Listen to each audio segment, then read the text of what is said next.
Did you know, no matter how many times you purchase with Jewellery Maker in the same day, you'll only be charged one fee of postage and packaging. Select our standard delivery for just $2.95, or if you'd like to receive your goods sooner, upgrade to our premium option for $4.95. When you place your first order with Jewellery Maker, we'll send you a free DVD and booklet to help you get started.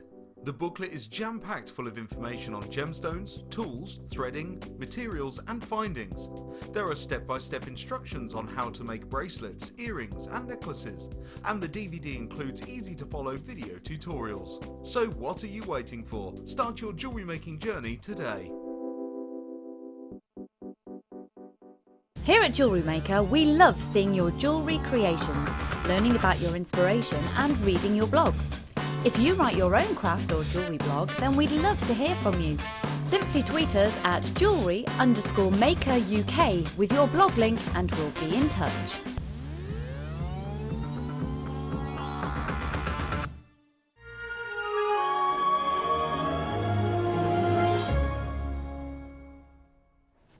Hello everybody and welcome to Jewellery Maker. Absolutely lovely to see you all today. I hope you're having a wonderful one. My name is Rebecca Redican, but you can call me Becky. And today, guess who's here? It's only the lovely Gem Hawks. Hello you. Hello, hello, hello. Now, makes wise, we are getting makey today. We are making up a storm and you have worked so hard on this, you can absolutely tell. Well, it's Labradorite, it'd be rude if I didn't. Oh no, I've let the cat out of the bag, I'm sorry. Yeah, plot spoiler alert, Gem. It's ours. Don't have a nosy, it's one for jewellery. Go on then. Oh, look at the quality on that Labradorite. It is just unignorable. Wow, wow, wow. And just take a look at the beautiful work Gem has done. Did you have fun with this kit? I did, absolutely. It's got every single wire that you could want to use. Yeah. And as you have just said, the quality of the gemstone is absolutely beautiful. It's really glorious. Stunning, isn't it? I absolutely adore the kind of techniques you've gone for here. What inspired you mainly with this kit, do you think? I felt like going for a bit of a smorgasbord. Yeah. I wanted to play around with different techniques that you can use to encase a cabochon safely in something like a wrist piece, so that you know that you can actually move your arms around and the stone isn't just going to go and you've lost it or it's damaged itself somehow. Yeah. So yeah, there's lots of different ways that you can capture a cabochon and then make it safe and pretty too. And you most certainly have. I mean, that piece we've just looked at there, wow, that is a statement. It's a big one. You'd need to wear it quite high up to begin with so that it dropped down. Yeah. But there were a couple of teardrops in my package, in my parcel of the Labradorite, and I wanted to put them all together. Yeah. So I thought I'd have them like little drops of falling rain. That's exactly what it looks like. It just looks like beautiful little droplets together, doesn't it? That is so stunning. And the piece on the end, wow. I was just playing around with the different wires that you can weave with, and that's perhaps something that we'll look at a bit today, the easiest way to fill a shape. I've used 3 different wires there. There's 0.25, 0.4 and the 0.6, and you can weave with all of them, and the frame is the 1mm, so it just sort of goes to show that you can do different things with them. And it really does give different looks, doesn't it? It does indeed. I mean, they're all their own beautiful, they're all their own kind of beautiful. Yeah. Very, very fine look with the 0.25. It really does take that little bit longer to kind of fill the space, but the effect you get is almost like sheet that's been hammered and textured and pushed into place. Definitely. So lots of different ways that you can achieve. And if you do want to achieve these looks, don't worry, we've got you covered. I have got the kit right here for you now. You will be getting a mass of your wire. And wire work, of course, one of our most popular mediums here at Jewellery Maker. And having such a range in gauge is very, very important, as they all do slightly different jobs in different ways. So we will start off with a whopping 10 meters worth of of your whopping 1 mil. Now, this is one of our thickest gauges that we do here at Jewellery Maker. Great for your structural work, great for kind of your eye-catching pieces. We've also got in here a mass of 0.8. There's 10 meters worth in there. 0.8 is great for lots of different things. It's great for the likes of your rings and certain findings. Also nice for delicate clasps if you want to get that lovely look. I've also got in here your 0.6, and when I'm saying things like the 0.6, it's of a millimeter, so it's just over half a millimeter in thickness on this one. And again, that's great for the likes of your findings, and as Jem said, you can weave with it as well. The go-to weaving wire for many though is here. It is your 0.4. Gives a beautiful fine look, real nice fluidity to it. And then my personal favourite, your 0.25. Now I love the 0.25. It is one of the finest gauges that we do. It is absolutely beautiful for connecting a really delicate look and to create really intricate weaves. It is lovely and fine, and that's because that means that we've given you a whopping 100 meters of this in total. So you've essentially got every single gauge you need here, which is a wonderful thing to see. And I know you're all looking forward to seeing the labradorite, aren't you? You're getting 225 carats worth of this. I'm just going to pick up one here in the centre and try not to do a Becky and drop it. Have a little look at the quality of this. These beautiful hues, like a sunset. Just stunning sweetheart hues in this one. Labradorescence, a true natural phenomenon, not something we've painted on this or coated this with.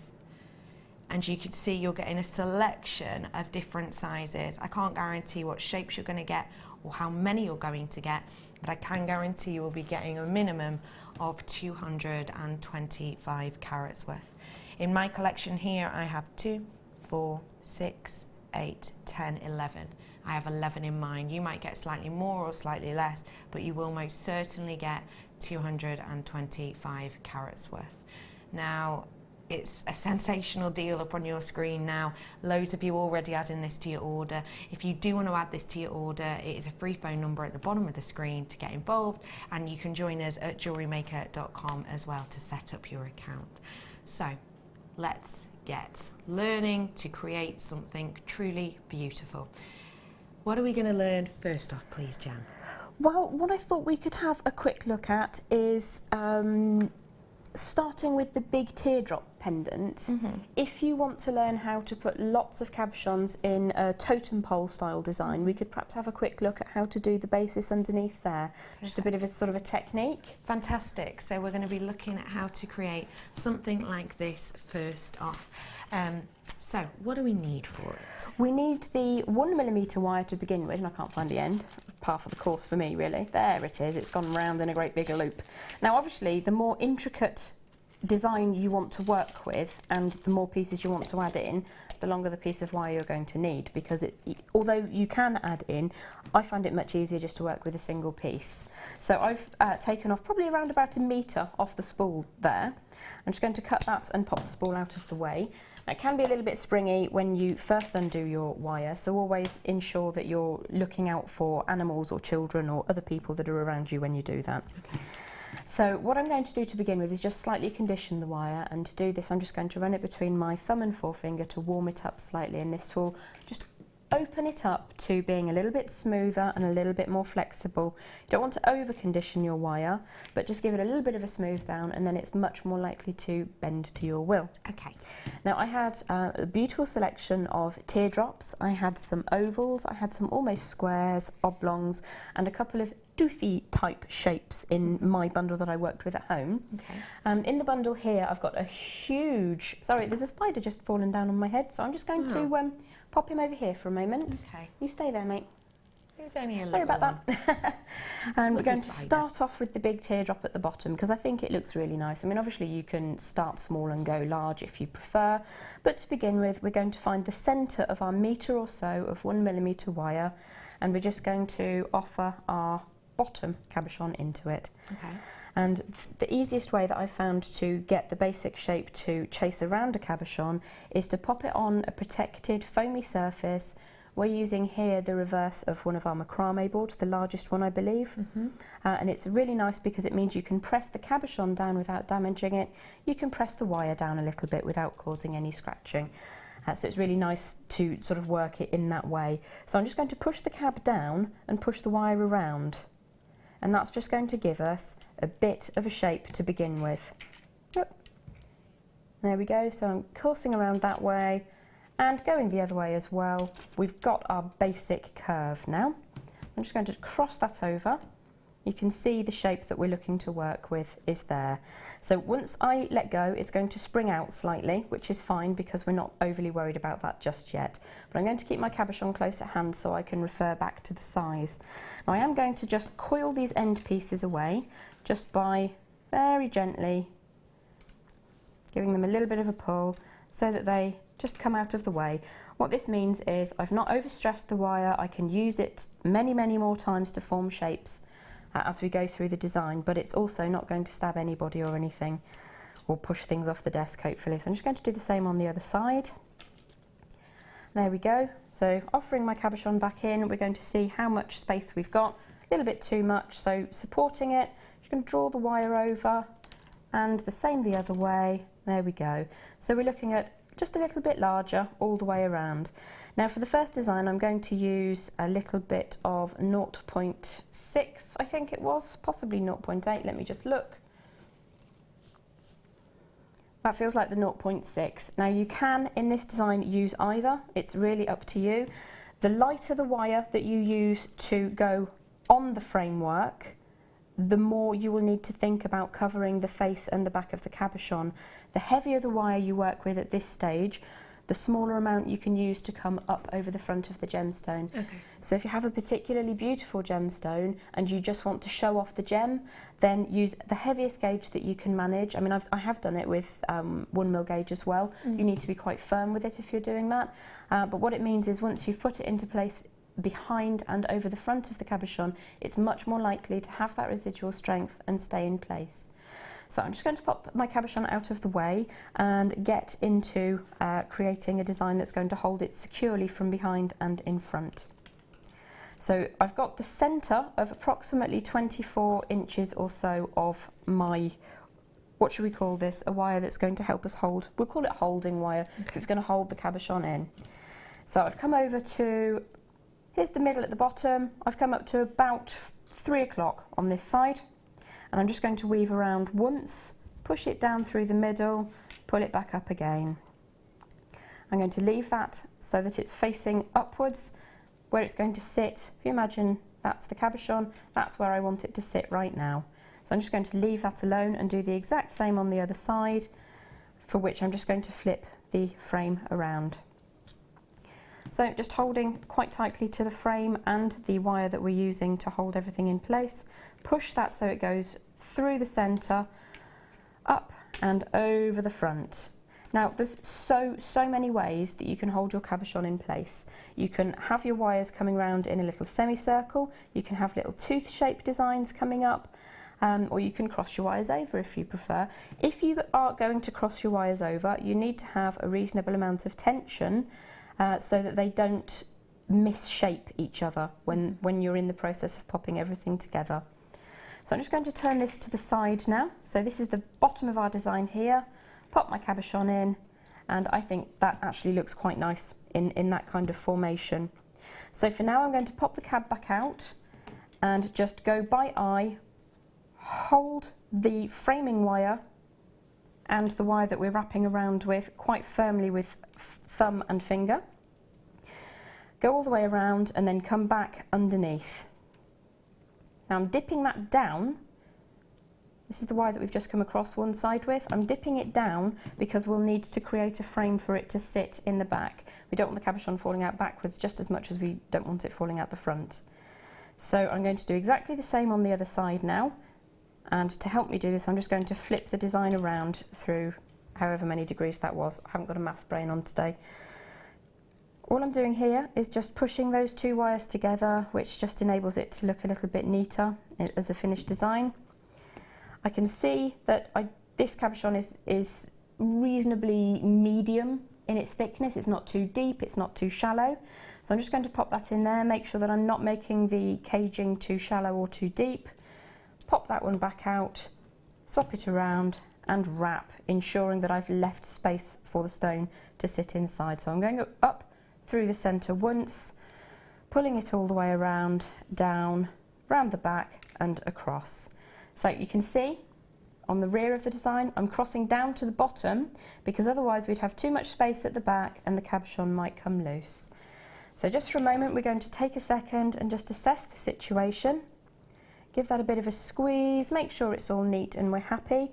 Got a couple of different ways which you can ensure that the back of the cabochon is nice and safe. What I'm going to do is just loop around this straight line. This passes behind the frame and it will sit behind our cabochon. So in this design, it's actually only one face. A lot of pendant designs that I make for my own business are dual faced, so you can wear them on both the front and the rear. But for this design, we're just looking at the single face. So to be honest with you, you just need to make it safe. You don't need to worry too much about the prettiness of the rear here. So I'm just going to flip that over, bring that back into shot. All I'm going to do is pass one of the ends of the wire just through. So we're on the back of the design, so I'm coming up the other side of that rearward bottom wire. I'm just going to give that a pull and bring it back up to the top. Now I have an opportunity here, before I put my stone in, to give that a bit of a squeeze so it's nice and tight. And there we go. I'm going to do exactly the same thing with my other loose wire, and I'm just going to pass it around underneath this rear bottom bar, I suppose you could call it. Push it underneath and then back out. Doesn't want to go, but it's going to if it knows what's good for it. Put it through there and then just tidy that up a little bit so that we know that our cabochon can sit flat inside there. I've just slightly squished this front wire, so if you'll excuse me a second, I'm just going to straighten that out before we put the cab back into position. Obviously, if you're working with the finer wires, you do have the risk of that happening, which is why it's quite nice to work with the 0.8 as well. So I'm just going to open that all up, pop the cabochon into position, and we've safely caged our first stone. I just pull that tight at the back. Now you can at any time move to a different binding wire or framing wire, however you want to know it. Just going to pull that into position, but you can see that our first cabochon has been set. As I said before, you've got many different ways that you can do that. I'm sure we'll get these photographed at some point for you today, and you can take a look at the design later to see the different ways. You can prong set it, you can cross the wires over, lots of different options. Now to go upwards from here, I'm going to wrap around with these two loose bits of wire and tie my frame together. So over the top and round, and then the other side exactly the same but in reverse. So over the top and round the back. Now we've got these two wires here. What I'm doing is just tying this up to make sure that it doesn't move anywhere. So the next thing that we would do is to offer in another shape. So let's just choose one at random. I think that round one is going to look quite nice. So you can see we need to alter the direction of these frame wires to make this round fit into our design. So to do that, I will go in with my faithful dolphin pliers and put quite a straight line. Oops, sorry, gone off the screen. There we go. And then applying exactly the same technique we began with, press down on the cabochon and pull around with your framing wire. So that does sit quite nicely. Oops, it's on the move. Exactly the same on the other side. And then you just repeat until you run out of cabochons or you run out of neckline. Sorry, getting attacked by the thin wire there. But you can see how that's going to build and build up. And then all I've done to kind of finish that design off is take a long section, 2 sections of the 1mm wire, bind it together with the 0.4 wire, and then just randomly really wind it around. And what that does is it covers up the nexuses between the gemstones. So you don't have to be overly fussy and overly tidy on those segments, because we've got a way to kind of, what you want to do is make it secure really, is what I'm saying. You can cover it up a bit later, make it a bit more fancy. It's a beautiful design, really, really, really pretty. And of course you can do it, as Jem said, with a number of the shapes that you've got here, so it looks really, really beautiful, really pretty pieces. It's a way of using up a lot of gemstones in one design. If you want the impact of that much labradorite in one piece, it's just a different way of doing it. Yeah, perfect. I really like making those, to be honest. Yeah, you can see, you can definitely tell. And so you can put your own spin on it completely. Let's get looking at another piece, shall we, Jem? Sure thing, let's pop that over to one side. So which one do you fancy us looking at next? Let's have a gander at the gemstones I've got. Yeah, go on. You can borrow some of mine as well. Can I? That would be handy. Can. Here you are. Mm. You have a little. Can I borrow that square one? Of course you can. And make sure that I give it back to you so that it goes back into the right place afterwards. All right. There we Got go. my eye on you though. Have you? So which one are we going to? Cheeky. The ring, I think, is Perfect. a nice way to get going. Lovely idea. Okay, now with the ring shank, you've got lots of different options how you can make that come together. I think on this one, all I did is I went round twice with some 1mm, and then after I'd completed the ring design, I just wove over the top. So it's very, very simple. You can, if you prefer, do something a little bit more complicated, or just leave it as bare wire. I can't actually remember what I did, if I'm honest with you. Do you want me to hand it across to remind you? No, it's fine, we'll wing it, it's all good. All right, okay. So again, for the ring shank and design, we're going to be working with the 1mm wire. Love the silver plated 1mm wire. It's so very strong, so very shiny and beautiful. And it really is absolutely fantastic for rings. It's quite strong, especially if you give it a little bit of warmth before you bend it round, then you know it's sort of looking to stay where you want it to go. So the first thing that we will do is create a shank for the ring. So I'm just going to grab my trusty wooden, I've forgotten the name of it. Ring mandrel. Thank you, that, yeah, I knew that. There we go. So let's just have a quick measure of the length of wire that I've just cut, because I tend to just randomly grab it when I'm at home. This is 24 inches, so that's 2 feet or approximately 60 centimetres. That's probably a little bit more than we need, but you will always find places to use up your offcuts. Just keep them to one side, and we know that we can, sometimes 1mm works for earwise for certain people. Absolutely brilliant for rosary linking your bigger gemstones, so always keep, even if it's just a couple of inches, it's really well worth hanging on to. Okay. So if you were making for a specific person or for a commission, then you would obviously need to consider the size of the ring. I tend to just go around about here and hope that it fits somebody. And to be honest with you, it usually does. So I'm going all the way around twice, once and twice, and then crossing in opposite directions. We're going to start off in a very traditional way. This is how we make our rose ring or swirl rings that we often have.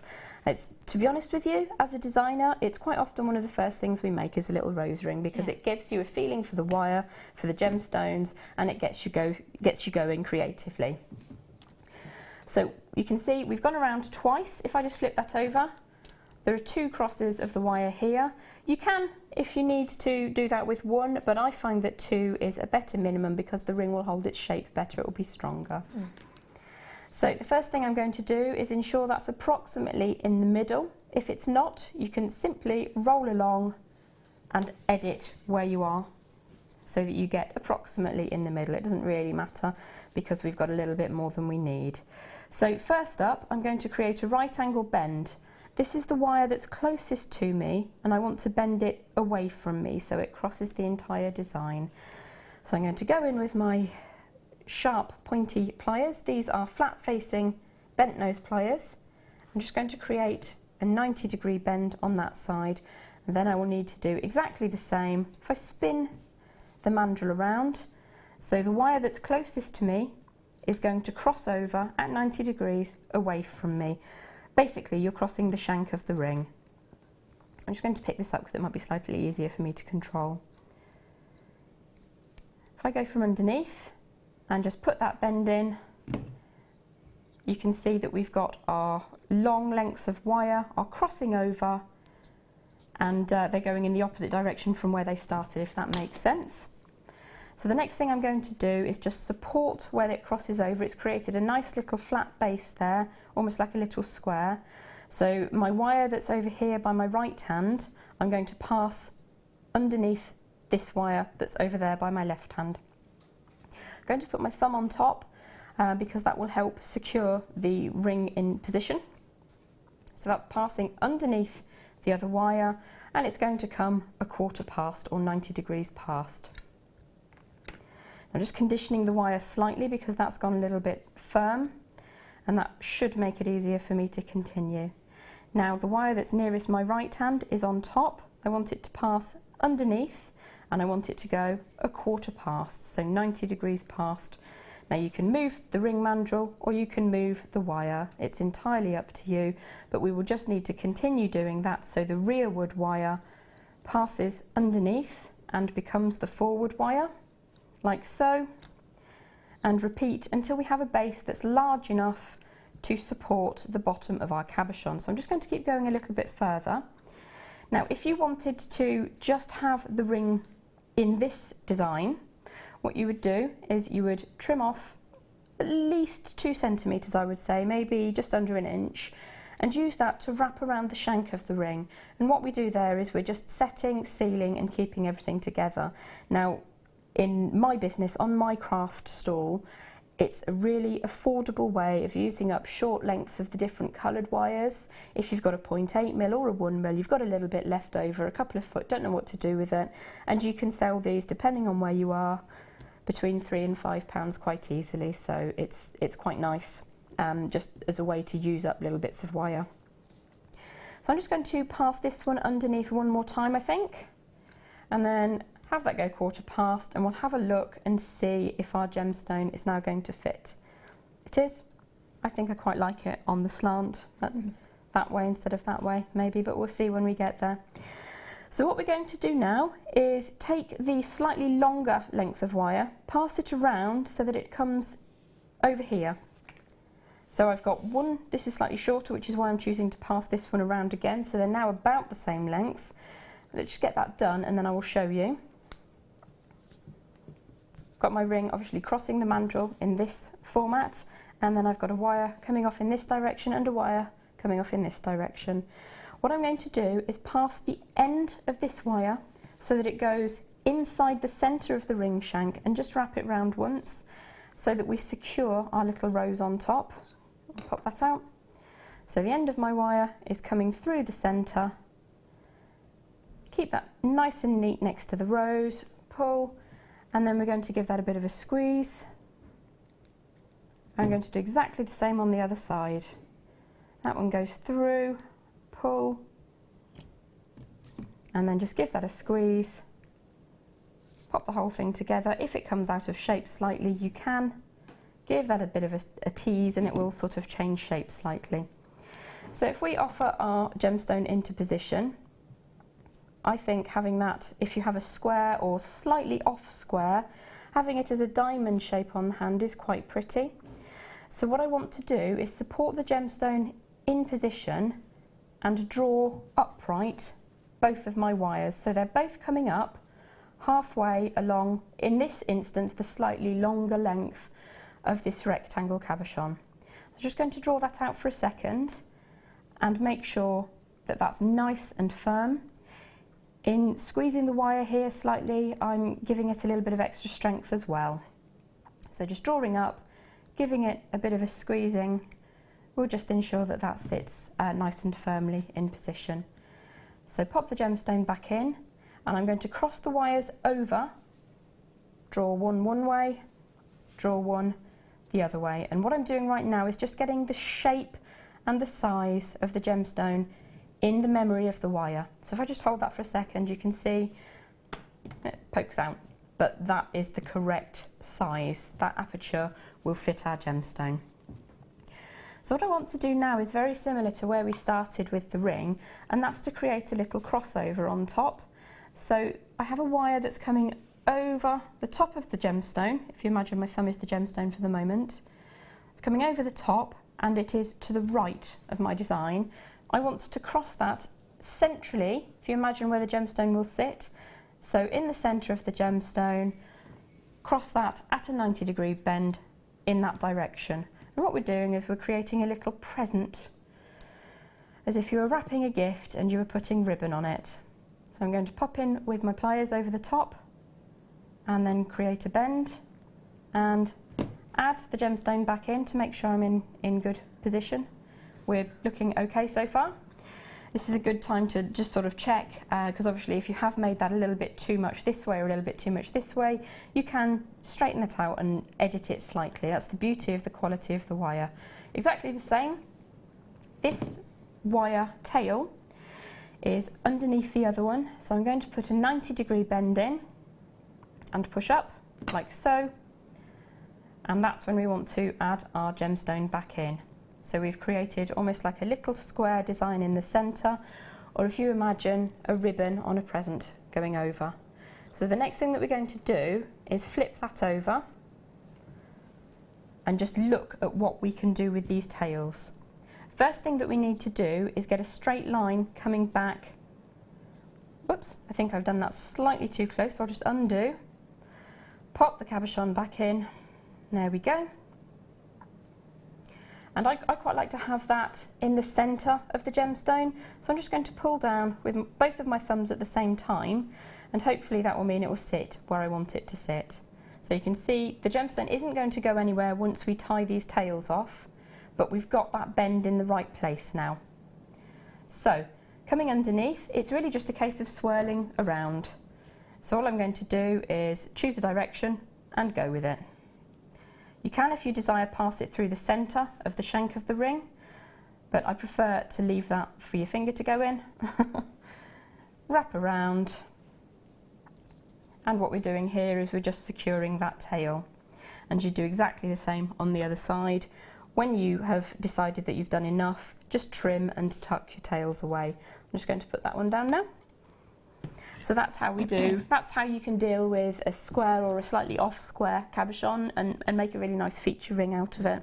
It's really, really beautiful. Very, very pretty indeed. Now, awesome. Challenge time. Okay. 12 minutes before break. Uh-oh. What can we make in 12 minutes? Or learn a little bit of in 12 minutes. I tell you what we can learn in 12 minutes is the easiest petal design. I've seen a lot of people, they want to weave up a petal like the design on the far end, where we've got the 3 different gauges of the weaving wire, sorry. And it can be quite tricky, but if I teach you how to make it less tricky, then hopefully that will be a thing that's good. Fantastic. So this is the one we're going to be looking at a section of now. Yep. And we're going to be looking at one of these petals. Yes, but also how to make that petal. I've just taken a piece of scrap wire from one of the other demo designs. But obviously if you're going to make a huge flower with 7 petals or something, you need to adjust your wire accordingly. Now the framing wire I'm using for the petal in this instance is the 1mm. You may do it with the 0.8mm if you so desire, but what you might find is that that deforms out of shape a little bit more easily. So I'm just going to start in the middle and make a basic form of a petal. Starting in the centre, my tiny pointy end dolphin nose pliers, just creating a point. And then I tend to use my thumb to make petals. Thumb's quite natural, petals are quite natural, I think it's a magical combination. Just use what you've got. You can, if you so desire, use a marker pen, do so. So you've got a basic form there. Now what a lot of people do is they make a frame, you've got petals all the way around, you've got your 7 petals, you've tied everything in a knot, and then you go back to weave in. Now that's really tricky because you're constantly passing the end of your wire inside and outside of a frame, which means you either need to work with yards and yards, or you're adding on all the time. So I tend to work off the spool. I'm going to use the 0.4mm gauge. It's my favourite of the weaving and binding wires. And it also acts really beautifully. I know what you're saying about the 0.25. If you work with a 0.25 to fill in a design like this, absolutely fantastic. The end effect is so worth the longer time that it takes, because obviously 0.25 to 0.4, the ratio is there, so it will take longer. Now when I'm working off the spool, there are 2 ways that you can do this. Handy hint for you. You can either put your little plastic cover back on the spool after you've taken off a little bit to work with. So I've just popped the plastic cover on, off, on, words. You're doing well. So I've put the plastic cover on. What this stops the wire from doing is unspooling itself and getting into a messy, knotty, horrible yuck that you can't really use for anything. Yeah. Your other option is to unspool some wire and then pop this inside one of our zip seal plastic bags that come with many of our kits. And that just means it's much, much easier to unspool a little bit extra and work with it. So back to the main frame. Rather than tying everything off, I'm going to open up my design, again with the dolphin nose pliers, flip that around, again with the dolphin nose pliers, and if you were making multiple petals, you'd simply add another petal here and save it for later. So if I just make a very quick petal just there, or the start of a petal shape, we'll just do that in a minute. What we're going to do is start at the tip end of the petal with the 0.4, which I've lost. Here it is. Just going to open up the design ever so slightly to make it easier for me to wind around 3 or 4 times at the tip end of the petal. Now, because of the quality of the wire, you can slide this along even when you've gone around 3 or 4 times. So I'm just going to go around once, twice, 3 times, 4 times. Now when you come to the end, always chase around in the direction of the end of the wire and then take it to the very tip. You can see what I'm doing on one side with one tip, on the other side with the other tip, and giving that a squeeze. We've now set and secured our weaving wire. So if I flip the design over, you can see that my weaving wire has come underneath the bottom petal frame, so it needs to go over the top of the upper petal frame. So I'm going to go around 4 times, and having this opening here at the base of the petal is key. So I'm just going to grip the wire once, twice, 3 times, 4 times around the upper framework of the petal. Push that together nice and neatly. You can do that with pliers or you can use your fingernails. And then we're coming underneath, up through the centre, so we must go over the top of the bottom frame, petal frame. Once, twice, 3 times, 4 times. And really with your 0.4, it doesn't take terribly long to build up a really nice infill. 2, 3, and that was number 4. Give it a squeeze, and you can see that that's starting to build up already. And all you would do, come to the bottom, ensure that you take into account this is going to cross over and it wants to get tighter, but you let that get as tight as you want it to. So I would want that to sit quite neatly. So as I'm going along, I will just keep checking back to the base of the frame here and ensuring that that is going to continue to work. So once, twice, 3 times, 4 times, and around. And as we spoke about earlier, if I continue doing this, we'll just chat through the design. You can use the 0.25 to make a really fine, almost sheet metal effect finish. You can use the 0.4, which is good for speed and strength. 0.6 is slightly harder work if you suffer with dexterity issues or pain in your wrists, as I do. 0.6 is a little bit more challenging, but if you're looking to make a design that needs to be really very, very strong, such as if you want it to wrap around the gemstone, because what you can do is have a bail at the top, have 3 petals, sit your gemstone in the middle, and then use the tips of your petals to bend round. So for that design, I would probably want to use the 0.6 with a 1mm frame wire, because what that would enable me to do is have a much stronger design. Because every time you're adding the wire, it does add to the strength of the design. So I will continue with that one for a little bit. But if you have any questions at all about any of the designs, any how-tos, or I wish you'd show me how to make this, then let us know. You can always contact me on my guest designer page. 1, 2, 3, 4, and you just continue onwards until you've filled as much as you want to fill. I'm just going to cut that off there and show you what to do when you get to the bottom. So if you imagine we've zipped backwards and forwards, when we get down to the bottom, we're going to be looking to form a continuation of that pattern. So we've gone 4 times around one side, around the other side, 2, 3, 4. So I would say I'm tied together there. So I'll just, whoop, the wire wanted to get in on the act, sorry. So we're just going to chase that end away. And the beauty of working with an open frame, an open aperture, is that you can get right in there and do that. So you've created your petal, you've filled it all in all the way along.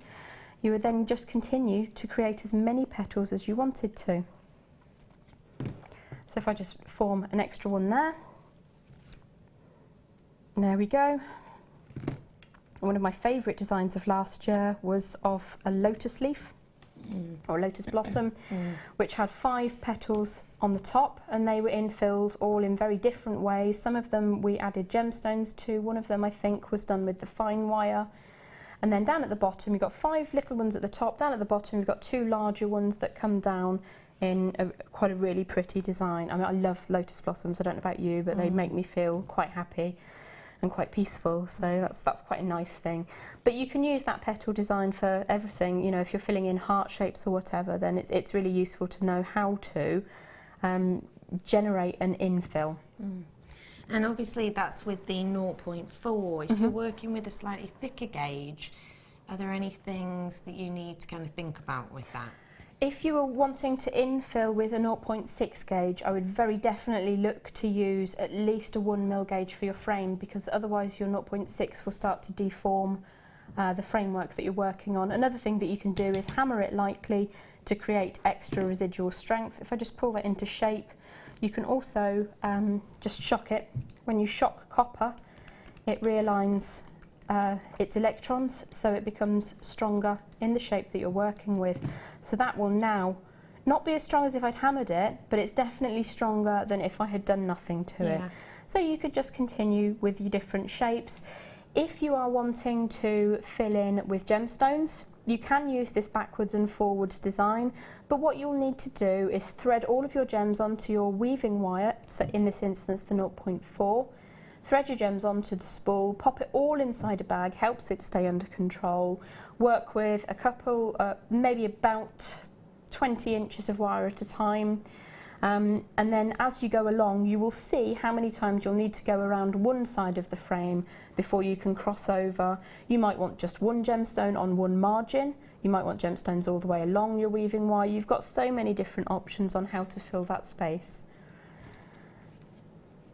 There we go, so I'll just add another section in. So that's looking more like a shamrock than anything else at the moment. But what you can do, before you start filling, you can complete the frame shape, but just don't tie any ends off.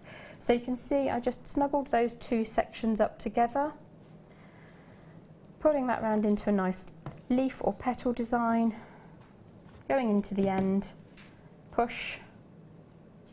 And there really isn't a right or wrong way to shape it. Nature is nature, it's very beautiful in what it does.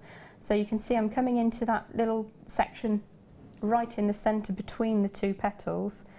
You don't want to close it completely because you will need to weave in there, but you can tighten it up slightly. And you can see how that's sort of changed the design slightly. You'll get more petals in there. That's just beautiful. Really, really lovely design. Well, it's a nice way to sort of work with it. All I did with the design that we're looking at in the studio is flip it up this way, put a little bend on the end of my wire so that it goes upwards. Whoops-a-daisy, sorry about that. It's okay. Let me just pull this straight as well. There we go. So I would use those 2 wires. I'd weave in the same way after I've completed my 3 petals. And then literally I just wound some wire around the gemstone. I'm not ashamed to say that that's quite a simple addition. But if you're unhappy with, you could have spent hours and hours and hours making this design, and then you could be unhappy with the little messy bits in the middle. So slap a gemstone over the top. It might not be what you set out to make, but you know, life's like that, you have to adapt as you go along. So it could turn into something else, it could turn into something that somebody really, really loves. So, you know, roll with it. Definitely, just go with it, have fun and enjoy it. Jem, thank you so much for showing us those designs. We are going to head on over to a break now, and we will be back with many, many, many more makes. We have got another kit coming up for you, and we will be looking at a few more elements of part of this kit as well. So do not go anywhere. Don't remember, if you've got this in your basket, because I have to say there is a massive amount of you who do check it out whilst you can. can, because we don't have a massive amount of them left. Me and Jem and the team will be back soon.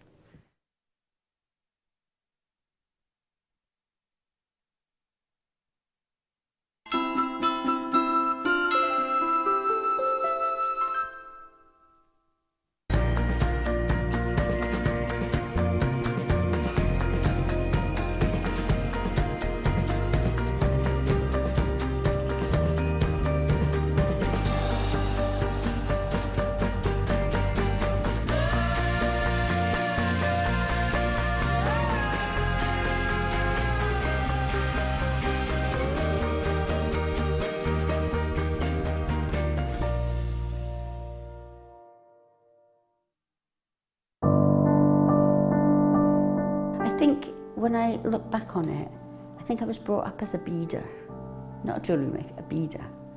Because, you know, we always had my granny's button box and lace box, and, you know, you could go through her beads and put them all together, string them, you know.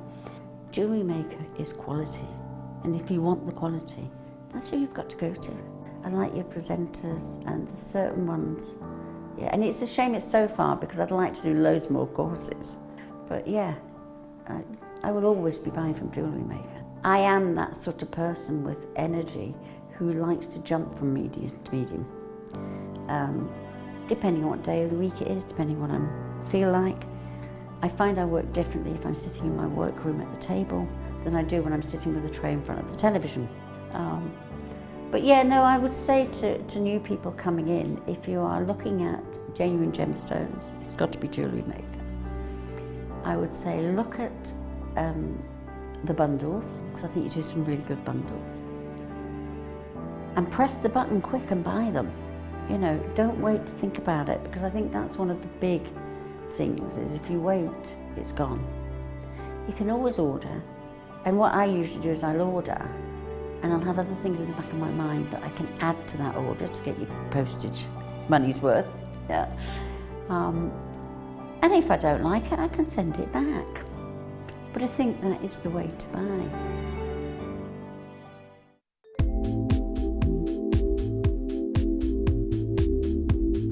Versatility. You can do anything with wire work. You can make very delicate pieces, you can make huge, great big structural pieces.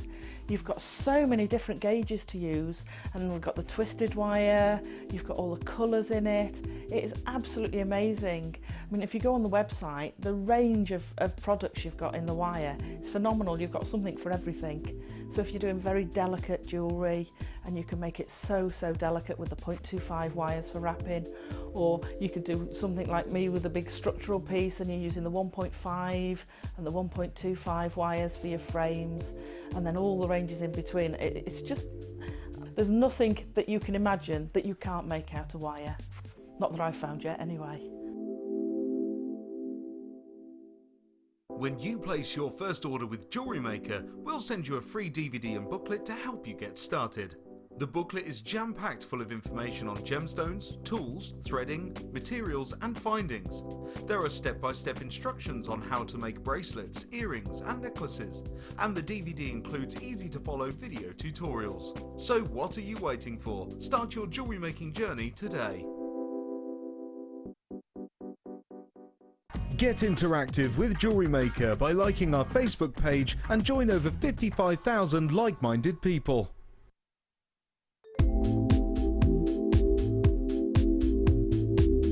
I like working with Kamihimo because it's a very mobile craft. I can take it with me to various different places and work on it on the go. It's got endless patterns that you can create with lots of varied materials which Jewellery Maker sell in abundance. So things like our satin cords and waxed cords, but we can use ribbons and wire as well. And I like the product because that it's sort of something that all ages can do. So from the very young, my children enjoy making Kamihimo braids, right through to people who might have some sorts of dexterity problems, because it's very easy, there's nothing heavy to move, and you get into a real zone of sort of peaceful tranquility while doing it, and it just takes you to another place and you just get lost in the moment of making Kamihimo.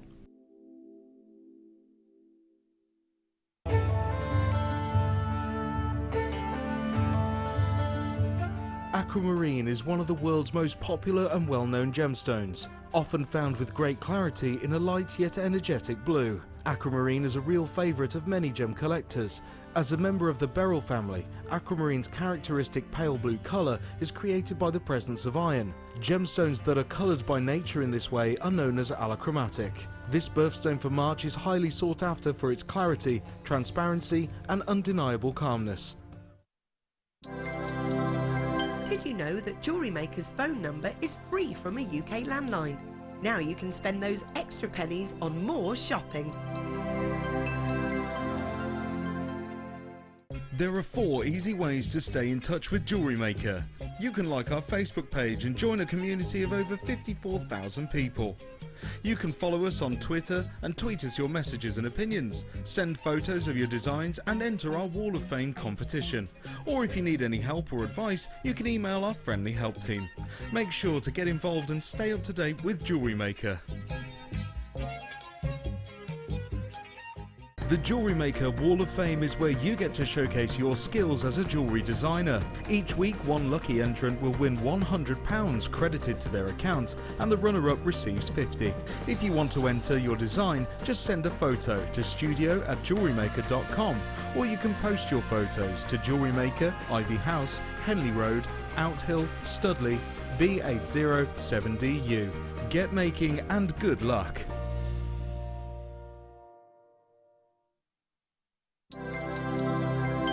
Did you know, no matter how many times you purchase with Jewellery Maker in the same day, you'll only be charged one fee of postage and packaging?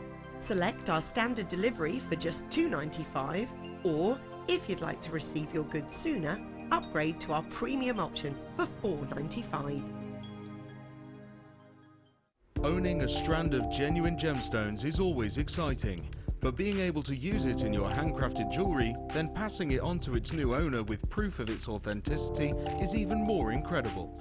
Why not add one of our printed authenticity cards to your order and share that same feeling with your customers? You can also access online authenticity certificates for items you have previously ordered by looking at your order history on your account details. The certificate gives you valuable information about your purchase and is your guarantee of quality and peace of mind from Jewellery Maker.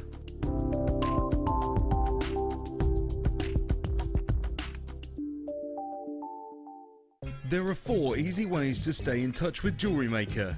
You can like our Facebook page and join a community of over 54,000 people. You can follow us on Twitter and tweet us your messages and opinions, send photos of your designs and enter our Wall of Fame competition. Or if you need any help or advice, you can email our friendly help team. Make sure to get involved and stay up to date with Jewellery Maker. When you place your first order with Jewellery Maker, we'll send you a free DVD and booklet to help you get started.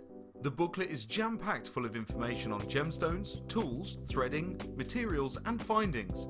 There are step-by-step instructions on how to make bracelets, earrings and necklaces, and the DVD includes easy-to-follow video tutorials. So what are you waiting for? Start your jewellery making journey today. Here at Jewellery Maker, we love seeing your jewellery creations, learning about your inspiration and reading your blogs. If you write your own craft or jewellery blog, then we'd love to hear from you. Simply tweet us at jewellery_maker UK with your blog link and we'll be in touch.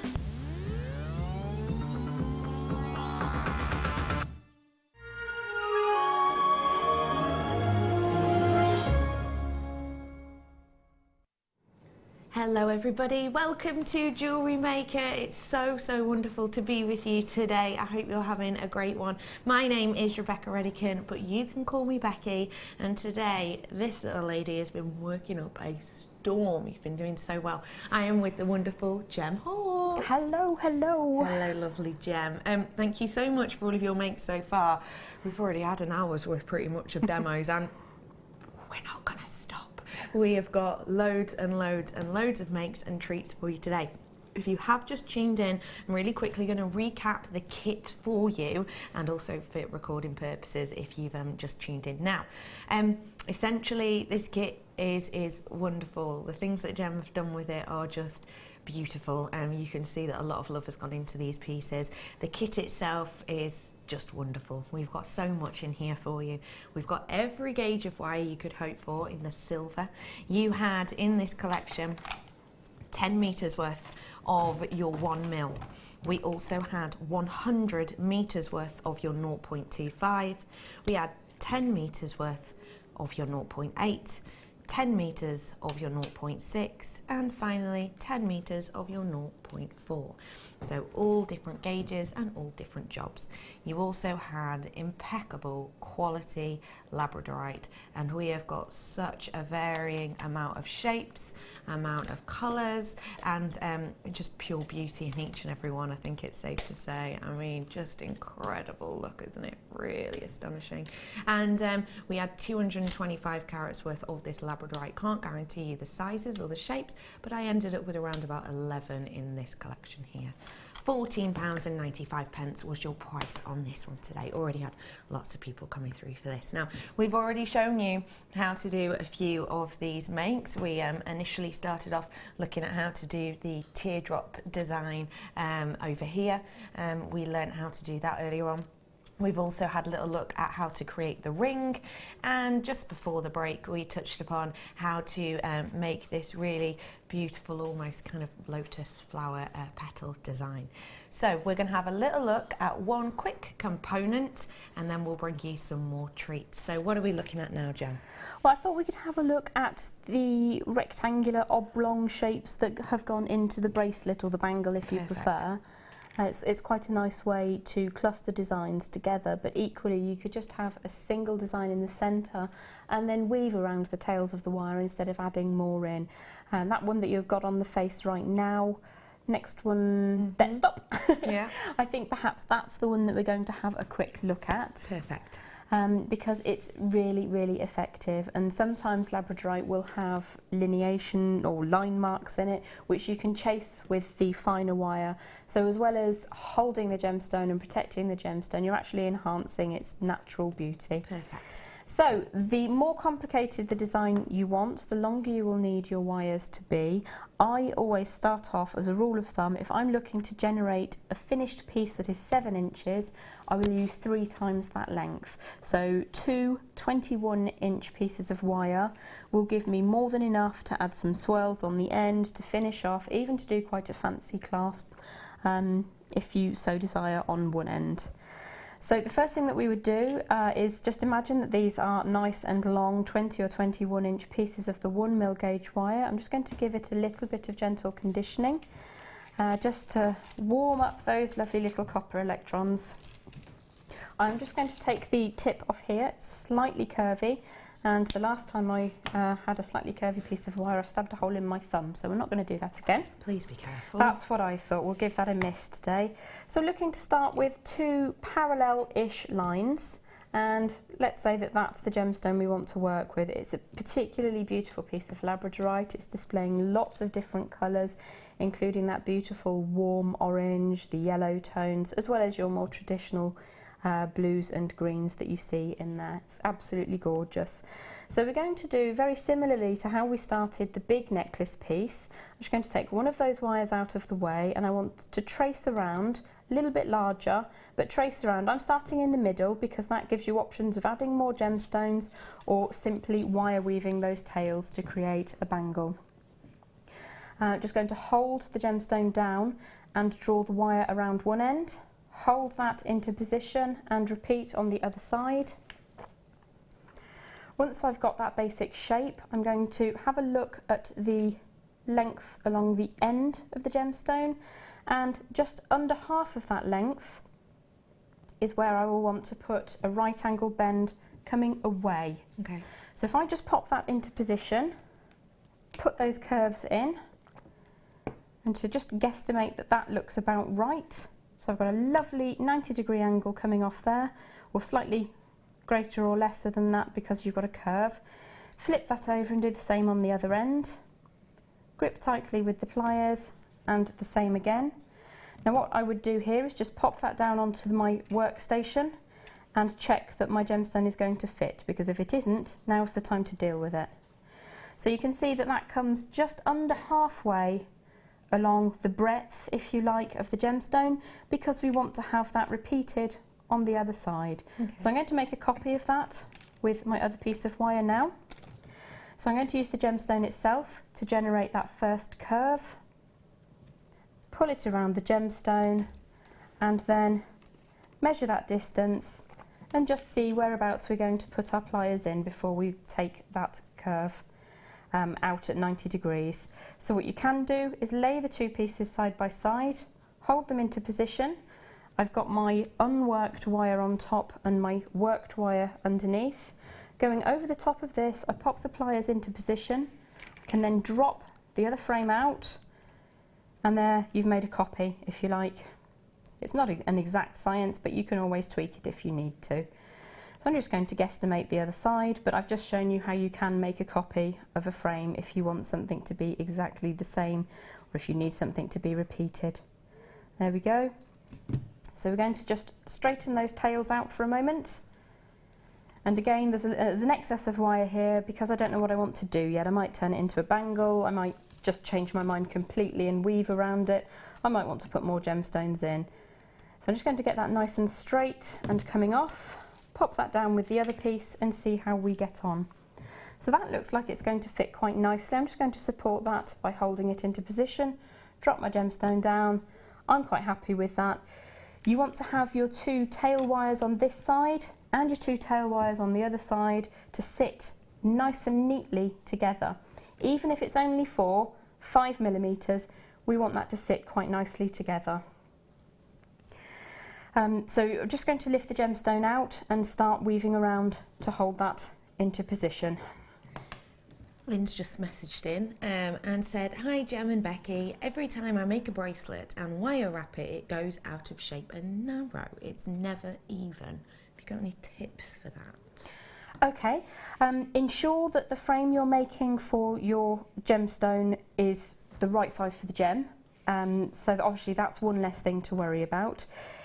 You might like to consider using a heavier gauge of wire. If you're thinking about the bracelet himself in this form, that deforms shape-wise. If that's what we're talking about, you could add in a third wire to this design that will sit underneath the gemstone in perhaps a 1.25 or a 1.5, and that will give you a greater residual strength, which should hold your bangle or your bracelet slightly more strongly. Another way of dealing with that is layering up your wires. So as we have done with the teardrop necklace at the very far end, what I've done is I've woven two 1mm wires together with a 0.4, yes, a 0.4 in an alternating design, and I've just curved that around, wrapped around the nexus, sat it across the face of the gemstone, and what this does is it adds strength to the design. So before I added this, I could deform the design, but now, because so much work has gone into that framing, and when I say so much work, I mean you work hard on those wires as you're moving along.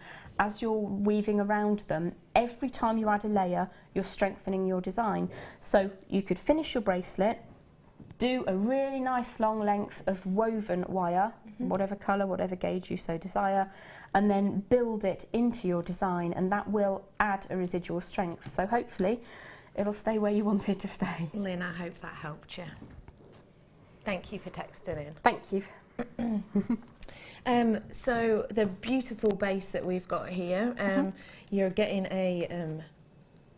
another bit of wire out. 0.6 we're getting out now. Yeah, I'm going to look at using some 0.6 wire, and what we're looking to do is to hold this all together, but also to add some interest to the front face and to protect the gemstone. Gemstones are beautiful things and need to be loved and cherished and looked after. Of course.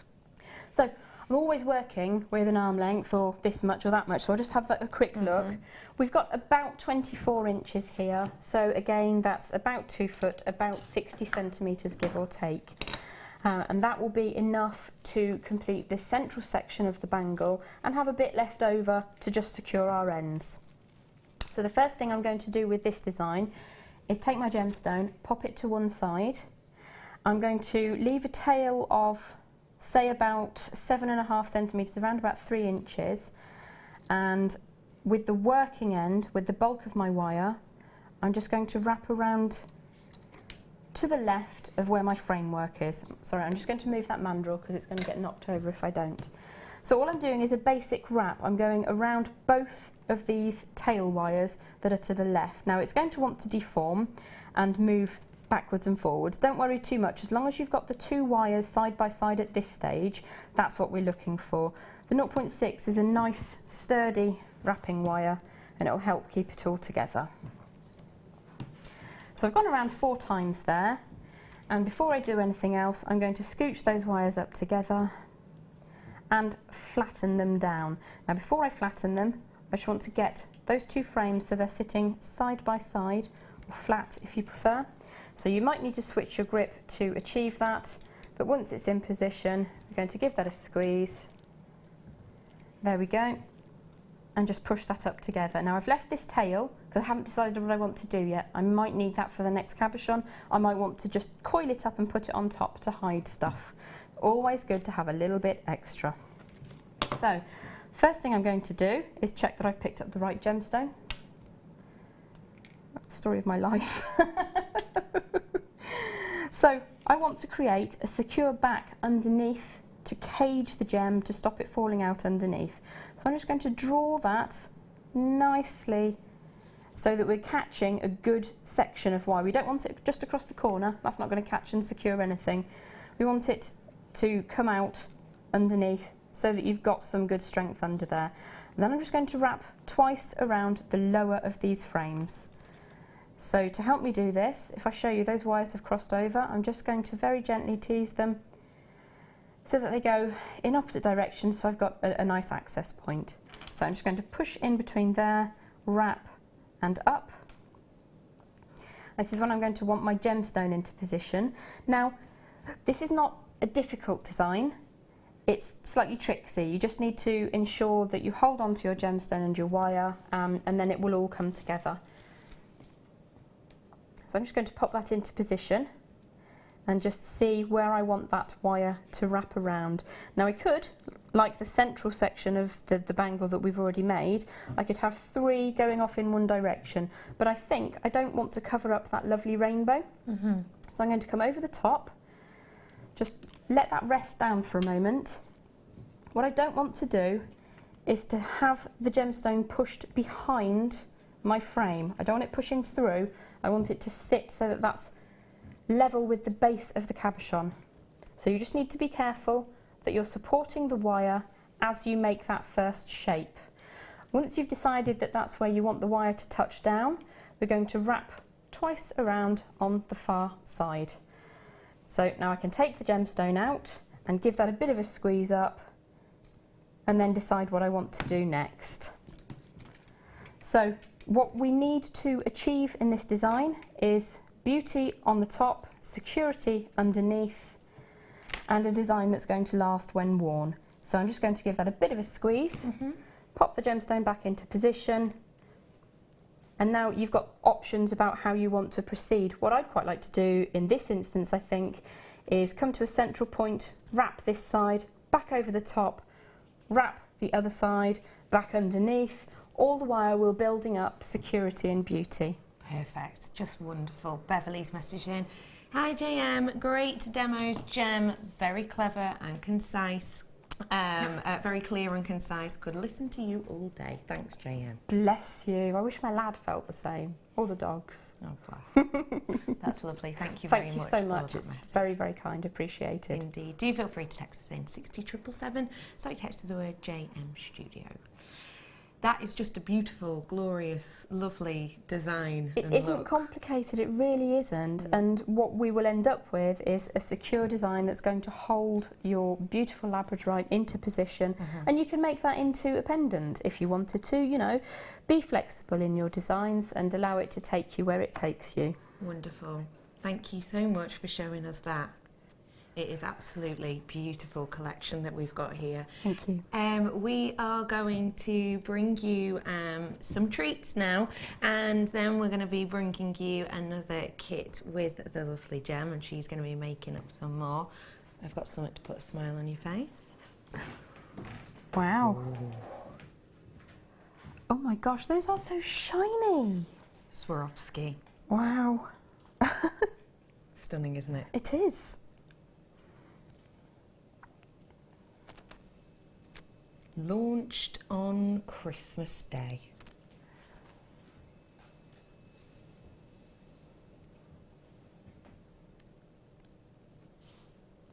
Really, really beautiful crystal rhodium Swarovski. Rhodium plating, stone, and a genuine quality and beauty of this. It's a stunning, just look at the fire on all of that, wow. Launched by the morning show on Christmas Day, and what a true Christmas treat this is, to add sparkle and dazzle the whole year around. You have got a lot of this to work with as well. Boy, oh boy, you've got approximately, close to sort of 19.5 inches on mine. And you have got these wonderful snake-linked Swarovskis. There's a beautiful amount of movement to them. There's a lovely kind of slinky feel to the design and detail, and absolutely loads and loads you could do with these. I think as a choker style necklace, a bracelet, perfect. But obviously you do have the access points within there, as you can see in between, for you to add drops of your gemstones if you so wish. Your price point is currently up on screen, so do add these ones to your order. Very, very popular with the morning show, lots on Christmas Day, and we do not have a huge amount of them left. So just get them home, enjoy them, work with them, and have a lot of fun, because when you have glamour like this, well, I think it's hard not to, really. Just to let you know, the sizes of these, by the way, are 7 by 3 mil that we've got on these ones. So a really lovely, lovely look, and a relatively sort of delicate look all in all for you on these ones. So do enjoy working with every single one. Very, very pretty indeed. Well done to one and all getting your hands on that one. Should we do the next one as well? Yeah. Should we do the next one? Let's do another. This is my last one of these that I've got for you today, but I'll do you another shape. We've got those lovely elongated rectangles there, and I'm now going to bring to you, well, that's glamour, isn't it? That's just 1950s classic, elegant, princessy, beautiful. Really is sensational. Take a look at them. Isn't that exquisite? Look at the beauty and the light that goes through these. That fire is exceptional. It's mesmerising, isn't it? Really is exceptional. 1920s is most certainly the way I would describe this. It has got that kind of 20s, 30s feel. It's got that almost sort of Gatsby-esque glamour. And again, we've got a mammoth amount, around about 50 centimetres worth in this. And as you can see, you're getting a lot of these Swarovski crystals, all of them in rhodium plating. Your price point, again, is up on your screen. To get this amount of Swarovski in something that will do you so many pieces, really, truly, truly is absolutely incredible. So, if you've never ever made an order with us before, it's 0800 644 655. Join us at JewelleryMaker.com, and do not forget that you can just pay £2.95 postage packaging. That is literally it for the whole day. Buy one thing or 101 things. It's absolutely and totally up to you. It really, really is. So just make the most of this treat and of this deal whilst you have the opportunity to do so, because, as we've said, very, very popular indeed on Christmas Day when we launch these, and we don't have a mammoth amount of them left, so make the most of them whilst you have the opportunity to do so. If we're talking about kind of true glamour, there's only one organic probably that would spring to mind to go with something like this. Definitely. It's the perfect combination. It really is. Look at those sensational pearls What do you like about this strand, Gem?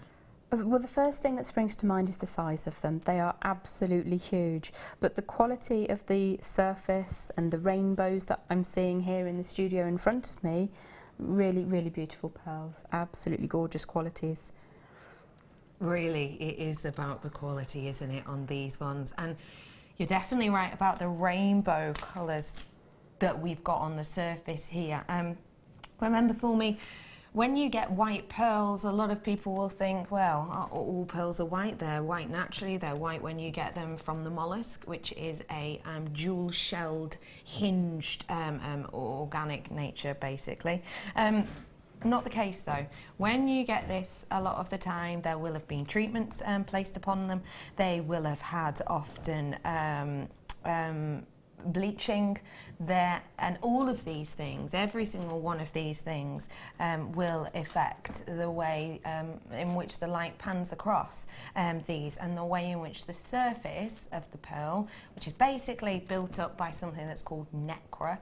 I always think of it like a liquid silk kind of substance. It builds up and up and up, and as it kind of settles and stays, it creates this beautiful orient, which is essentially your surface in many ways. And what happens is the light itself, when the light hits every single one of these, obviously white light hitting these, what happens is you get that dispersion or diffraction of light, which basically means, if you imagine white light's hitting this, obviously white light is made up of numerous different colours. Some colours we as humans cannot see, the likes of your ultraviolet, for example, or your infrared, and they hit this. The surface or the orient diffracts that colour, diffracts that light, and that's why you get such a stunning rainbow appearance. It is diffused and isn't as nicely kind of put across, I would say, when it is bleached. So just like if you bleach your hair, I'm sure we've all bleached our hair at one point with the likes of peroxide. If you bleach your hair, it goes a bit straw-like sometimes, doesn't it? The condition isn't very nice. The luster goes from your hair. It is the same with a pearl. The fact that this is a natural pearl, not only does it mean that you get that stunning rainbow appearance that just captivates, but it also means that you get a very high grade, high quality and rare look, because most pearls out there on the market, in particular the white ones, will have been bleached at some point. These ones though have not. They are exactly as Mother Nature intended, and that in itself is true beauty. The fact that you've got these in your luxury size is really, really something very, very special indeed. So do make sure that you're making the most of this and getting your hands on it whilst you have the opportunity to do so. £14.95 is your price point on this today, and I think when you have something that is as beautiful as these ones, you've got something really, really, really, really sensational. In particular in these luxury sizes, it's very special indeed. I just think they're exceptional. They are. They're really, really, really beautiful. I mean, we do see pearls, but then there are pearls and there are pearls, and these are the latter. Yeah, with a capital P. Yeah, definitely, absolutely. We're going to head on into a break right now, and we will be back with more treats, more treasures, and another kit very, very soon. Stay where you are.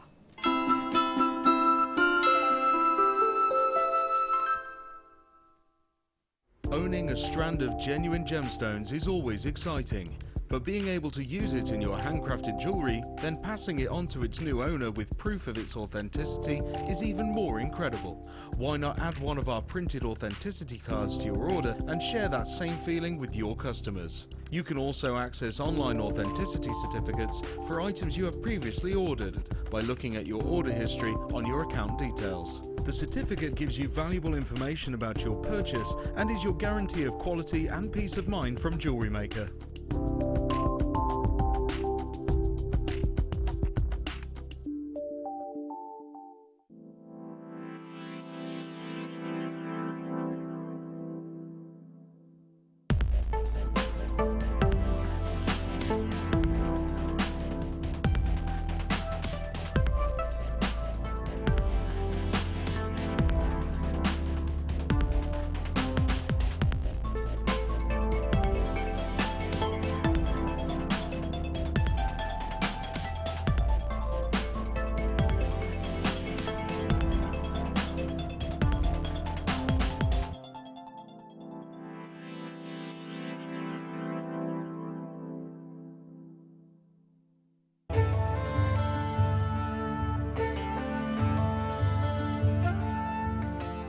Also referred to as dysthene, is best known for its deep, rich colours and rarity.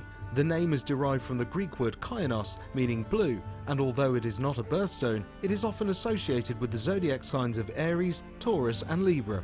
Its clear, strong blue to bluish-green appearance has placed kyanite in the direct association with loyalty, serenity, calmness, innovation and dreams. For more of this incredible gemstone, stay tuned to us.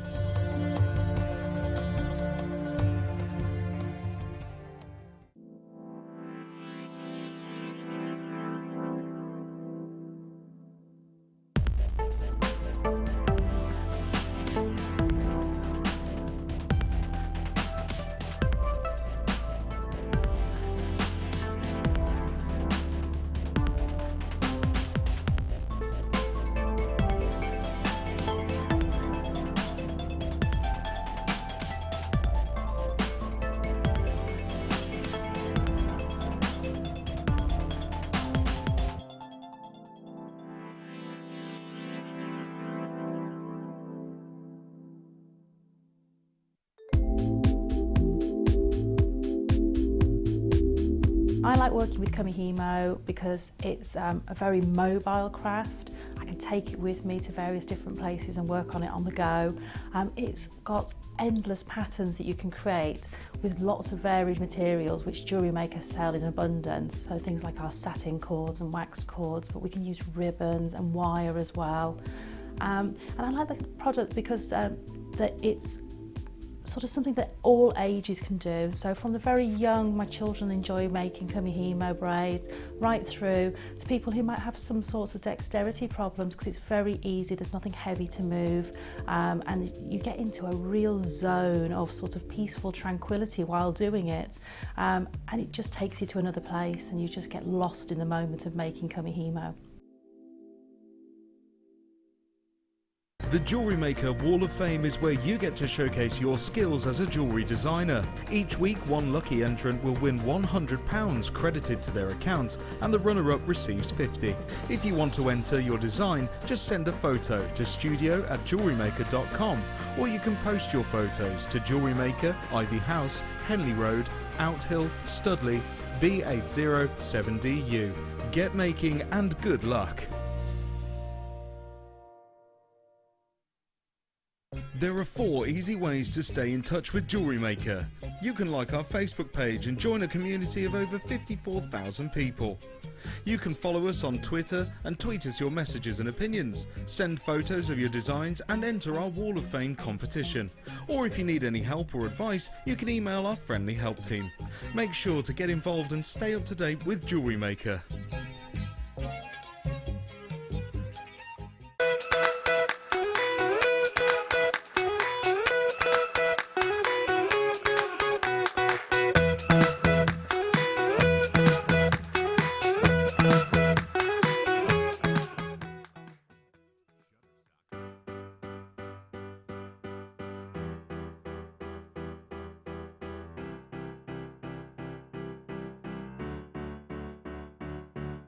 Did you know when you book on a Jewellery Maker workshop, you are given exclusive access to our Jewellery Maker shop? You can browse through special items and offers, be privy to selected discounts and deals that you can't get at any other time. Shop whilst you learn and grab yourself some amazing offers. For more information on workshops and available dates, contact our call centre.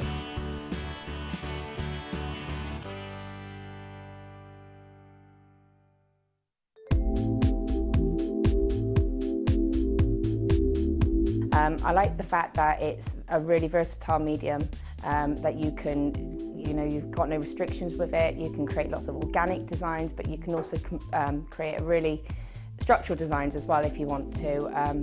You can mix it with all of your different techniques. You can mix it with polymer clay, with Kamihimo, with macrame, and it's just so versatile. You can just do so much, and there's just no limit with it.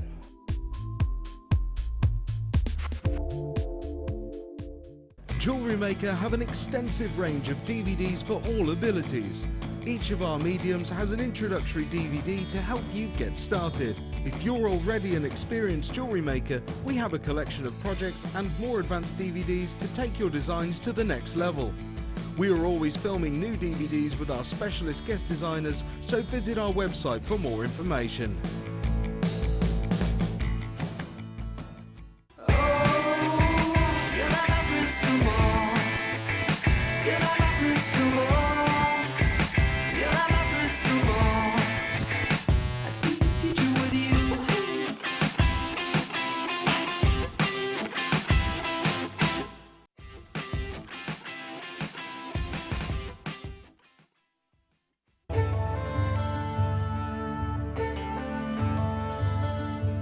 Aquamarine is one of the world's most popular and well-known gemstones, often found with great clarity in a light yet energetic blue. Aquamarine is a real favourite of many gem collectors.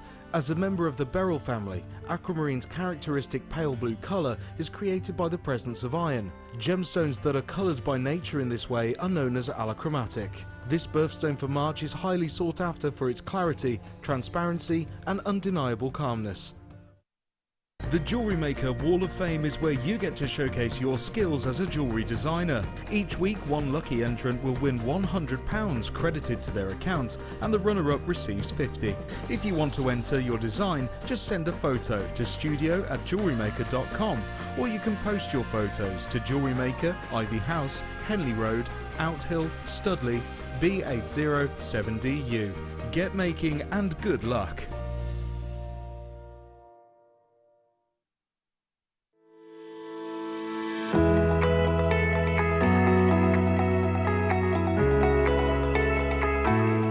Coming soon, the Sewing Quarter, the UK's first shopping channel dedicated to sewing and quilting.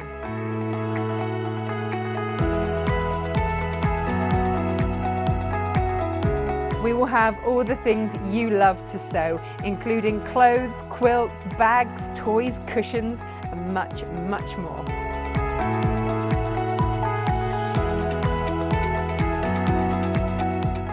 We're really excited about our launch and we can't wait to share it with you. So head over to our website, sign up, get a free pattern and get all the news on our launch of the Sewing Quarter. So tune into the Sewing Quarter on Channel 78.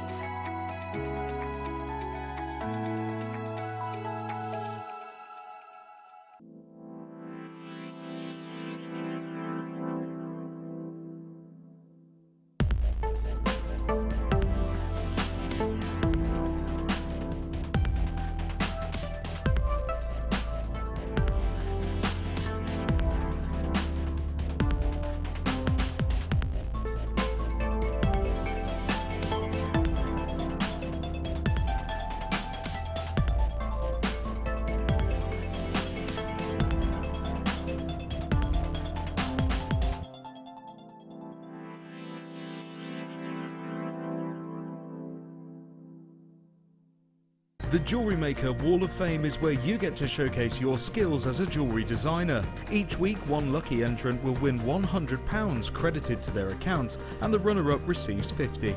If you want to enter your design, just send a photo to studio@jewellerymaker.com, or you can post your photos to Jewellery Maker, Ivy House, Henley Road, Outhill, Studley, B807DU. Get making and good luck!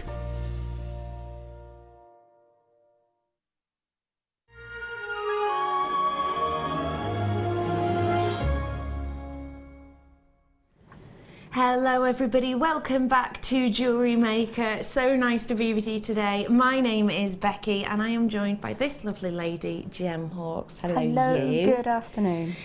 You've been making for us today, and don't worry, there will be more makes to come from Gem very shortly. However, first, I want to bring to you a very, very special gemstone indeed.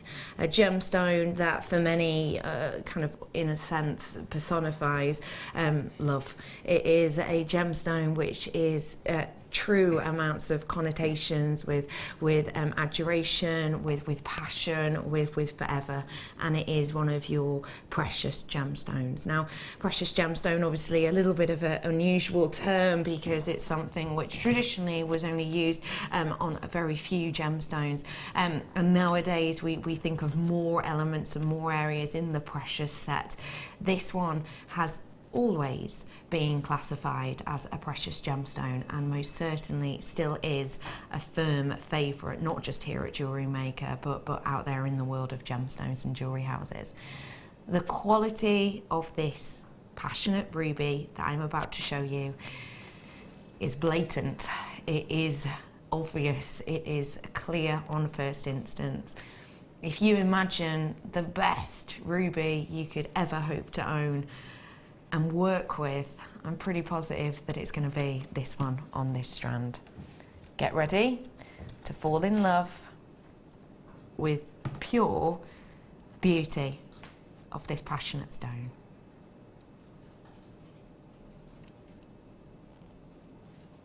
Quality and beauty in this sensational ruby. Now, when you're dealing with ruby, there's a lot to look for. There's a lot to look out for when it comes to quality factors. One of them is, of course, to do with the clarity. A lot of rubies that we bring to you will be quite heavily included often. I would say more often than not, quite opaque, meaning that no light essentially travels through the gemstone. These are most certainly not that. These have got light that bounces through every single one to illuminate its beauty. And that is exactly what this is. Today we have rolled this down for you in price. That is your deal, that is your price point. Add it to your order whilst you can. It is love, it is passion, it is forever. It is your precious, precious ruby with so much light that travels through. Really does illuminate not only the gemstone, but will also illuminate your skin, will also illuminate the décolletage if you choose to use it in that area. This is something that with its brightness of light that travels through it, it also has that brightness of light on the surface.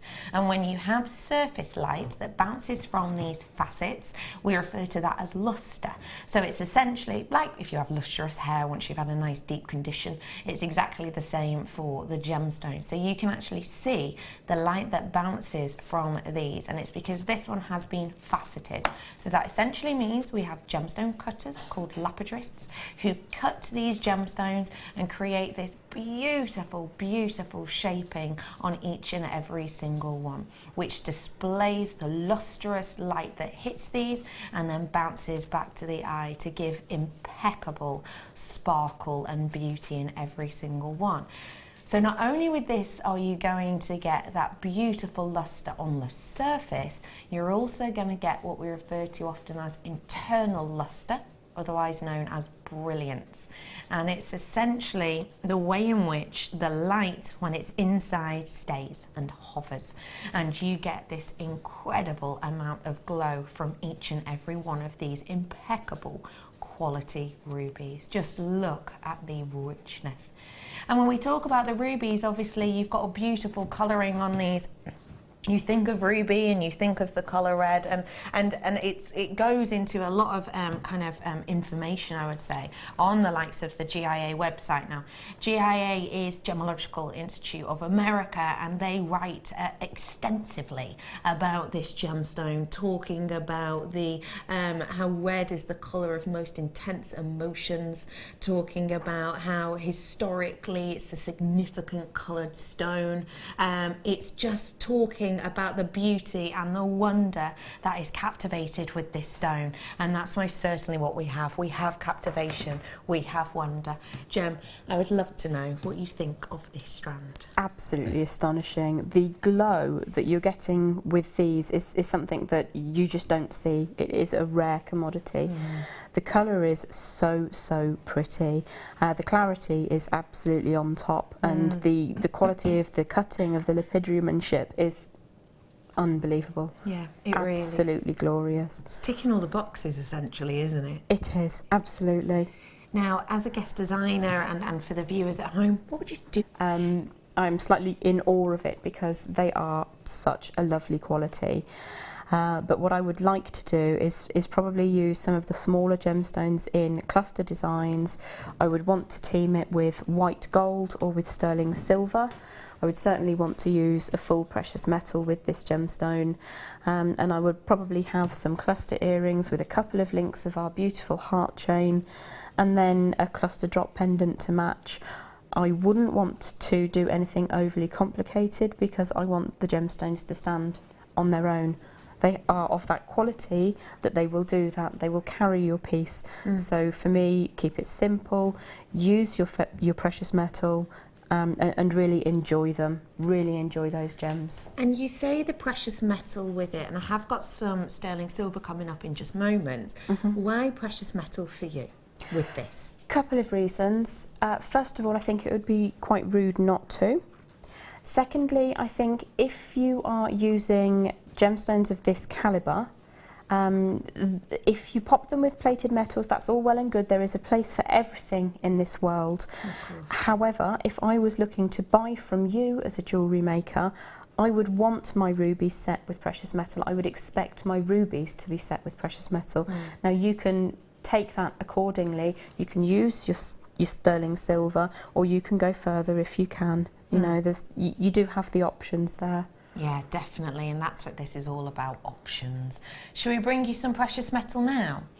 How about we bring you some precious metal in a pendant which shape-wise works fantastically with this.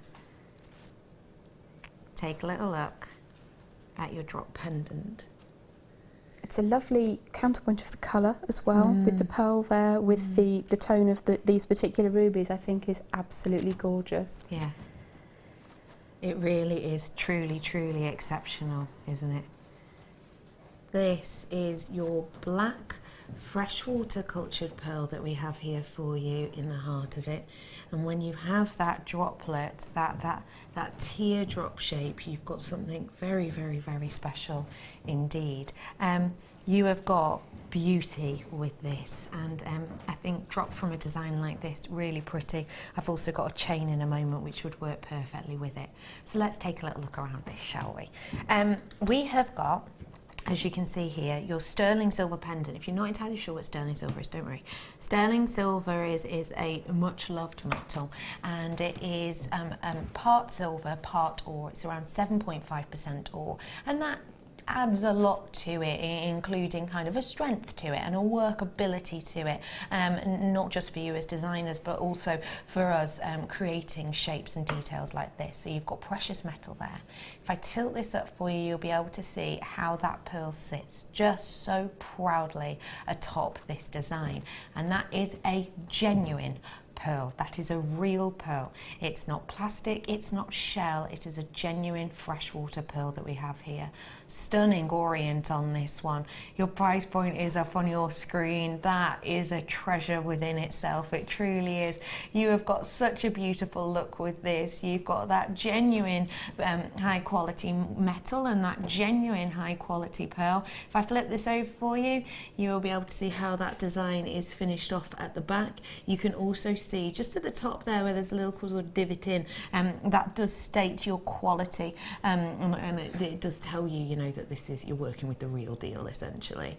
£4.95 is an exceptional treat, and as I say, loads you could do with this. Possibly quite a simple design is to add this to a chain. And are we doing the chain now, producer guy? Did you say, or am I just showing it now? It's up to you. Yeah, completely. We'll do the chain in a little bit for you, but I just wanted to show you those ones together. I think they look so beautiful together. They really, really, truly do.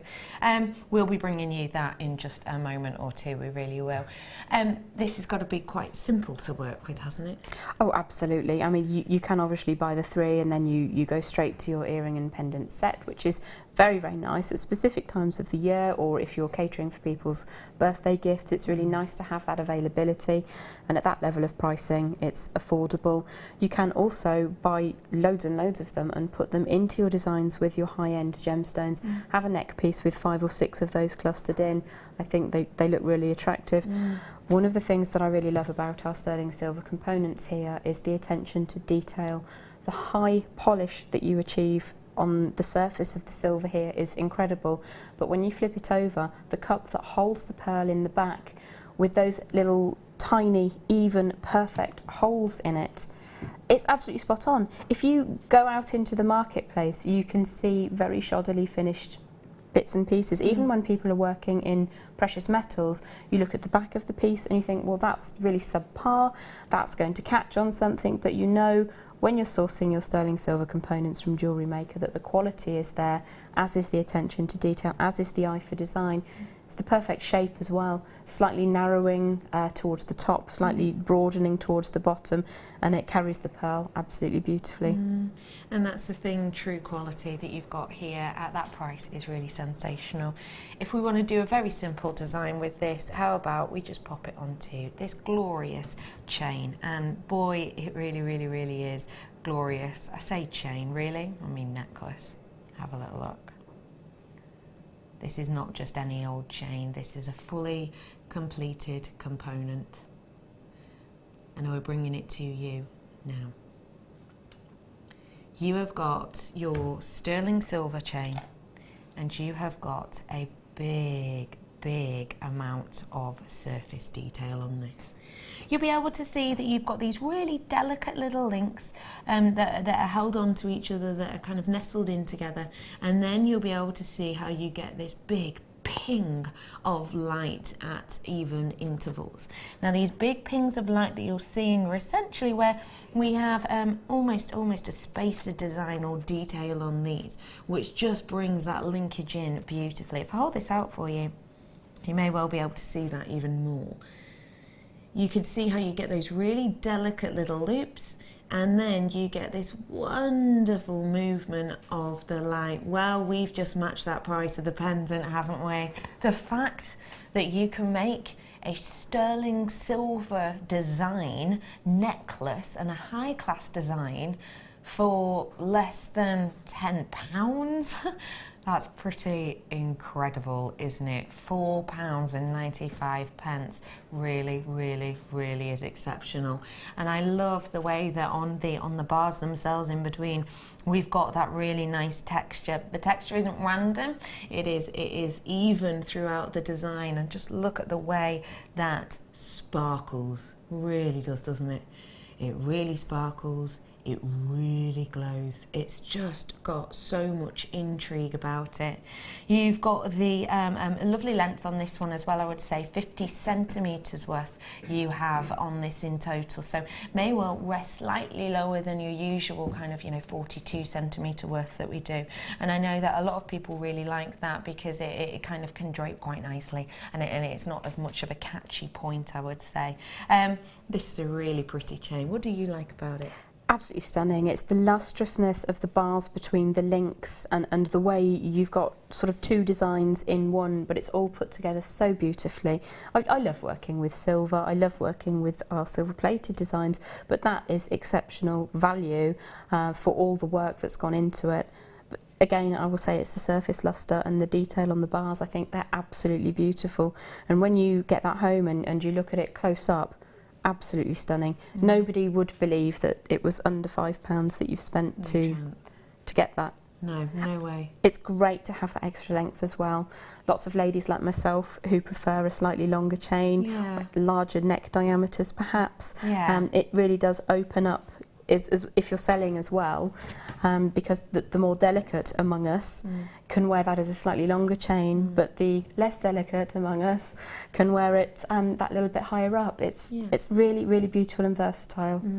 What I will say to you, just to let you all know, is the graphics have gone out. We've had a little bit of a graphics crash because, why not if we can?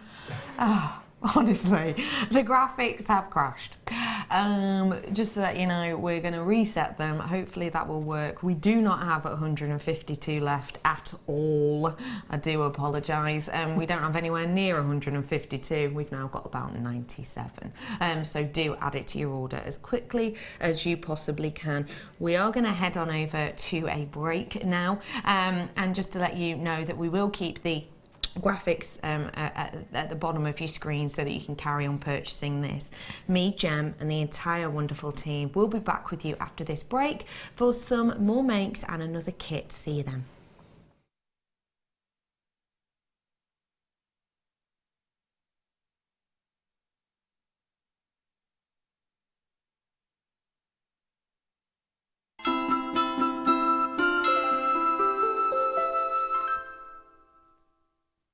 Owning a strand of genuine gemstones is always exciting, but being able to use it in your handcrafted jewellery, then passing it on to its new owner with proof of its authenticity is even more incredible. Why not add one of our printed authenticity cards to your order and share that same feeling with your customers? You can also access online authenticity certificates for items you have previously ordered by looking at your order history on your account details. The certificate gives you valuable information about your purchase and is your guarantee of quality and peace of mind from Jewellery Maker.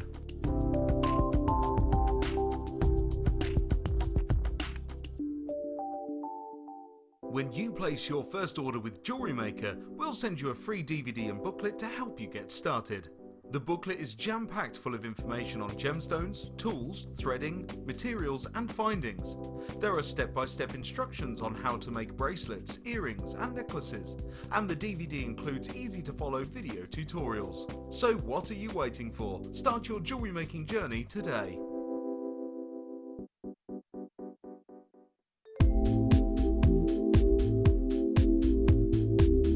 I like working with Kumihimo because it's a very mobile craft. I can take it with me to various different places and work on it on the go. It's got endless patterns that you can create with lots of varied materials which Jewellery Maker sell in abundance. So things like our satin cords and waxed cords, but we can use ribbons and wire as well. And I like the product because that it's sort of something that all ages can do. So from the very young, my children enjoy making Kumihimo braids, right through to people who might have some sorts of dexterity problems because it's very easy, there's nothing heavy to move, and you get into a real zone of sort of peaceful tranquility while doing it, and it just takes you to another place and you just get lost in the moment of making Kumihimo.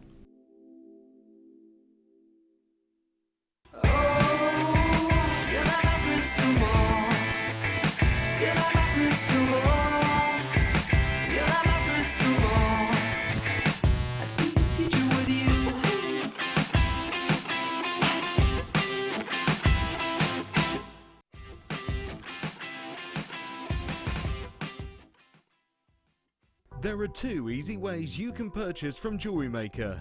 You can watch our show on Sky, Virgin, Freeview and FreeSat and call our free phone number where you'll be put through to our friendly help team who can place your order. Alternatively, you can go to our website and click to register. Once you've filled in the required details, you can start shopping.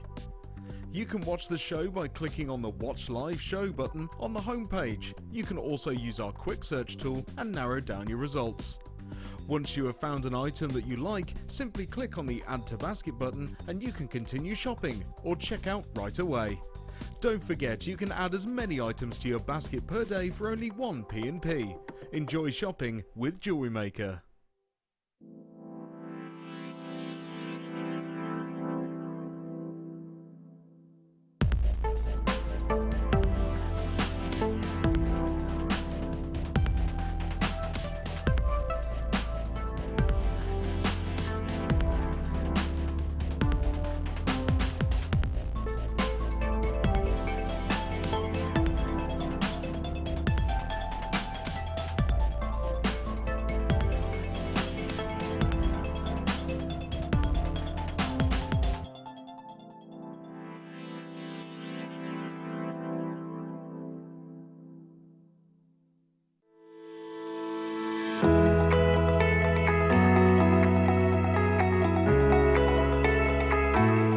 Coming soon, the Sewing Quarter, the UK's first shopping channel dedicated to sewing and quilting.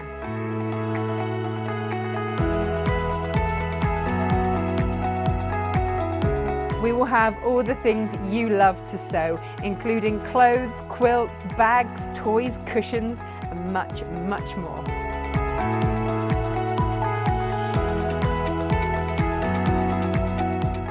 We're really excited about our launch and we can't wait to share it with you. So head over to our website, sign up, get a free pattern and get all the news on our launch of the Sewing Quarter.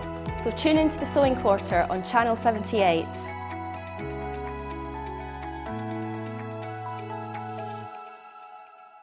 The Jewellery Maker Wall of Fame is where you get to showcase your skills as a jewellery designer. Each week, one lucky entrant will win £100 credited to their account, and the runner-up receives £50.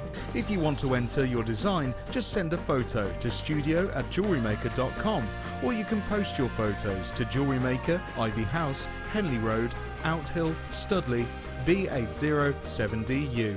Get making and good luck.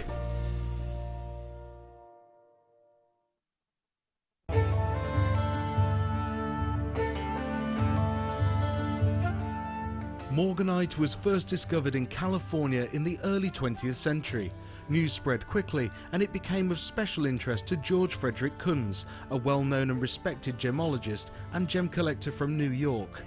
In 1911, Kunz later discovered the gem in Madagascar and suggested naming this pink variety of beryl Morganite. Along with emerald and aquamarine, Morganite is now one of the most popular gemstones from the colour beryl family.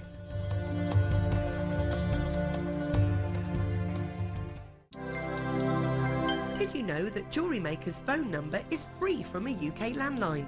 Now you can spend those extra pennies on more shopping. You can now book Jewellery Maker workshops online. Just head over to our Jewellery Maker website and click on the workshop link. We have a wide range of workshops from beginner to intermediate, covering a variety of mediums. Once you have found a workshop you'd like to attend, simply click on the Book Now button. Fill in the required fields and then press Continue. This will take you through to the payment page. If you have any questions, you can contact our workshop coordinator Wendy at any time by emailing workshop@jewellerymaker.com. We look forward to seeing you.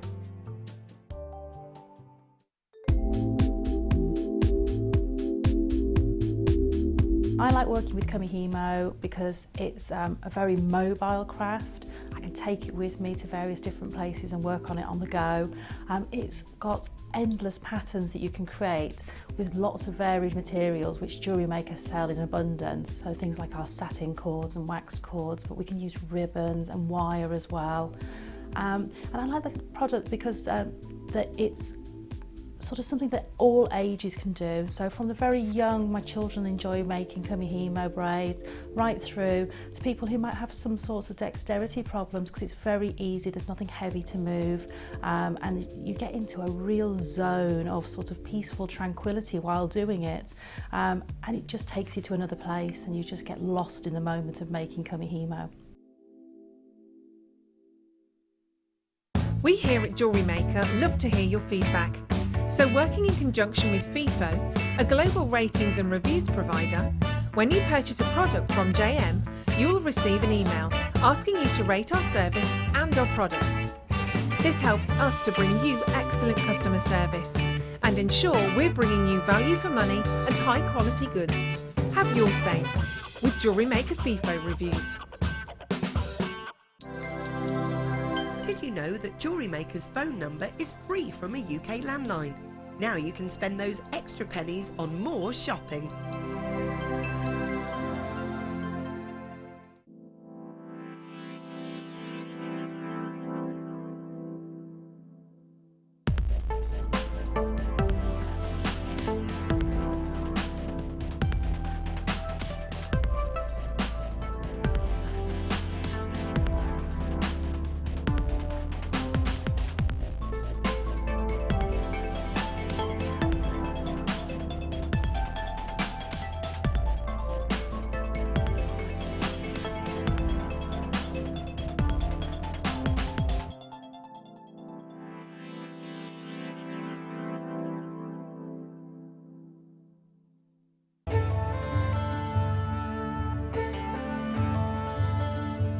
Aquamarine is one of the world's most popular and well-known gemstones, often found with great clarity in a light yet energetic blue. Aquamarine is a real favourite of many gem collectors. As a member of the beryl family, aquamarine's characteristic pale blue colour is created by the presence of iron. Gemstones that are coloured by nature in this way are known as allochromatic. This birthstone for March is highly sought after for its clarity, transparency and undeniable calmness.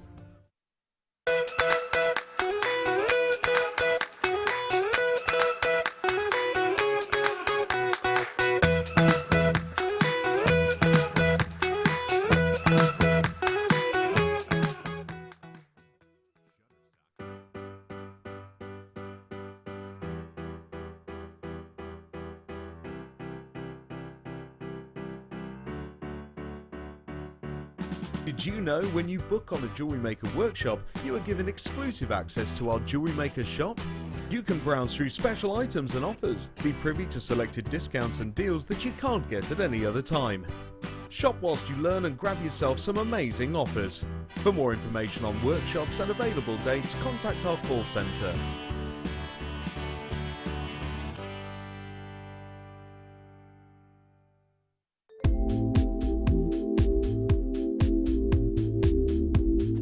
Versatility. You can do anything with wire work. You can make very delicate pieces, you can make huge great big structural pieces. You've got so many different gauges to use, and we've got the twisted wire, you've got all the colours in it. It is absolutely amazing. I mean, if you go on the website, the range of products you've got in the wire is phenomenal. You've got something for everything. So if you're doing very delicate jewellery, and you can make it so delicate with the 0.25 wires for wrapping, or you could do something like me with a big structural piece and you're using the 1.5 and the 1.25 wires for your frames, and then all the ranges in between. It's just, there's nothing that you can imagine that you can't make out of wire. Not that I've found yet anyway.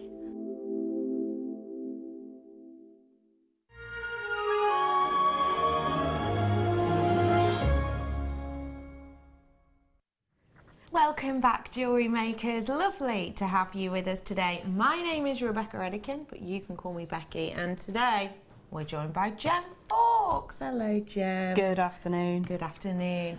We have got graphics, have we?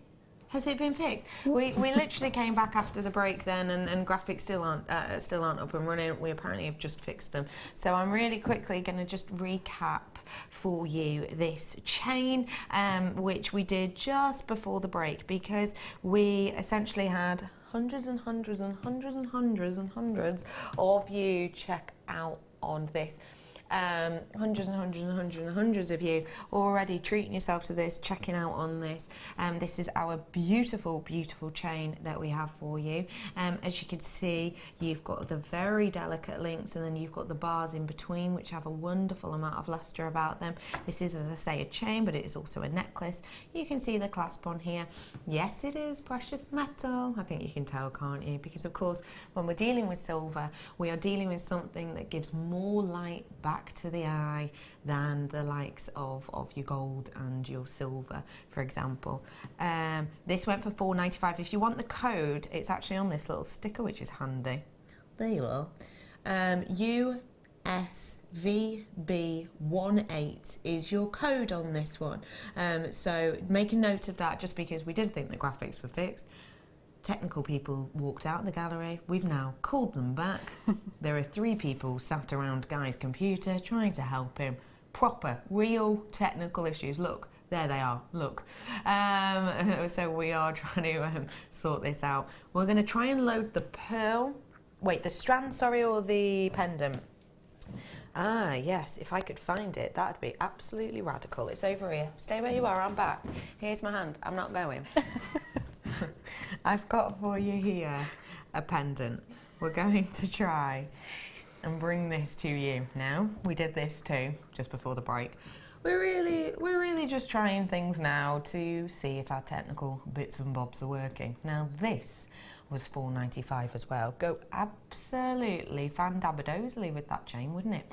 It is sterling silver, and you have the black pearl in the center of this design. Really beautiful quality, wonderful banding of light on this one. Very, very, very special look and detail to this. So if you did want to treat yourself to this one, you can do so now. It is 0800 644 655. If you press, that's not a word, is it? Short for precious. If you press option number 1, you get through to a human being, not a robot. A genuine, real deal person who hopefully will be able to help you with this. We haven't got the graphics up yet, so if you call the call centre and just go, hey up, you know that product? Hey, do you know what? I can give you the code, because technical whiz I am. Hey up, that was fast. Tell me again.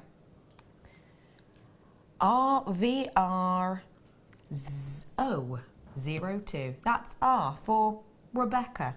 V for Vase or vase. R for Rebecca. O for oh. 0 for 0 and 2 for 2.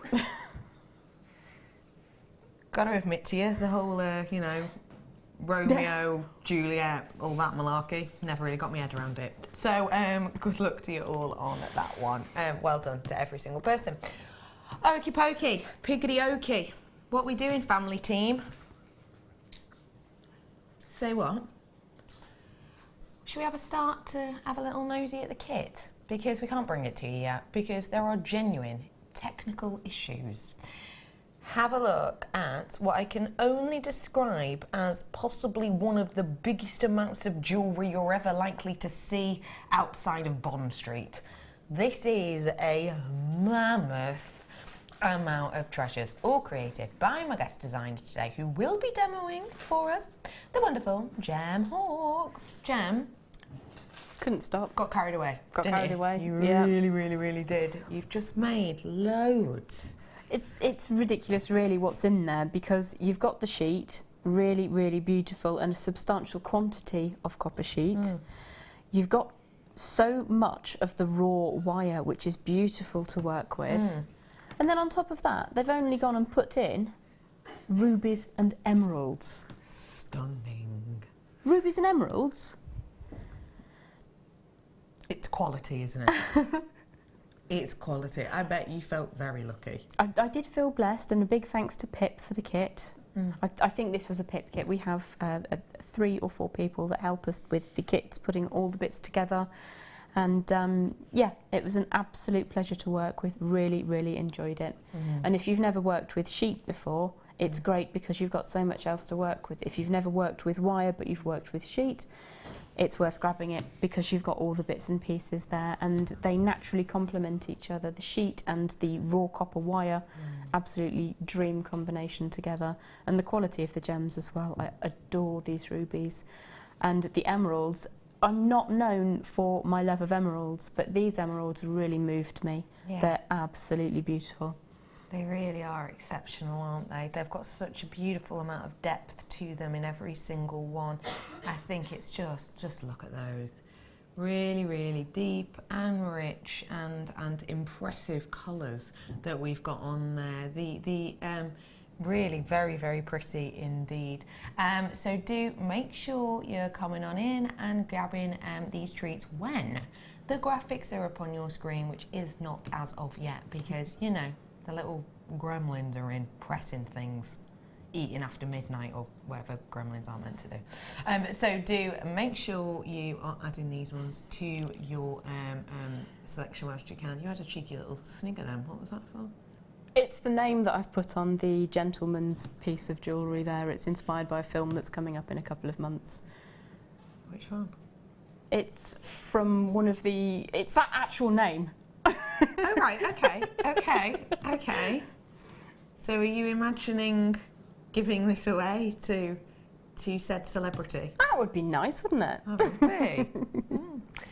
Okay, so if it's all right with you, are we, lovely team, are we best to start a demo then? I'm talking to my wonderful team. My wonderful team today, I have got my beautiful tech op, who is Kerry, who's looking at me like this. Like, stop it. The lovely Kerry. Give us a wave, Kerry. Hiya. I've also got today my lovely director. He is Director Ben. All right, Benny boy. There he is. Look at his lovely self. Guy's there looking at his computer screen. There he is, look. There's Matt as well. You remember Matt. You remember him, don't you? Who else is in there? I can't see. Oh, hello, Steve. Oh, Steve just full named himself. I won't say your full name because otherwise people might try and find you on Facebook. So we've got the technical lot in. I do apologise for all these graphical issues. Is B Diddy behind the scenes, or is that Sam? B Diddy. Hi. Hey you, how's it going? Yeah. What are you doing? What are you doing on the internet? I'm doing the Wall of Fame for tomorrow. You're doing the Wall of Fame for tomorrow? Yeah. You know what that means, don't you? It's gonna be wrong. It's going to be wrong. That's what Kerry's just said. It's going to be wrong. Oh, I love this. She's not really. She's not really. She's on social media. She's updating her Instagram. You know it.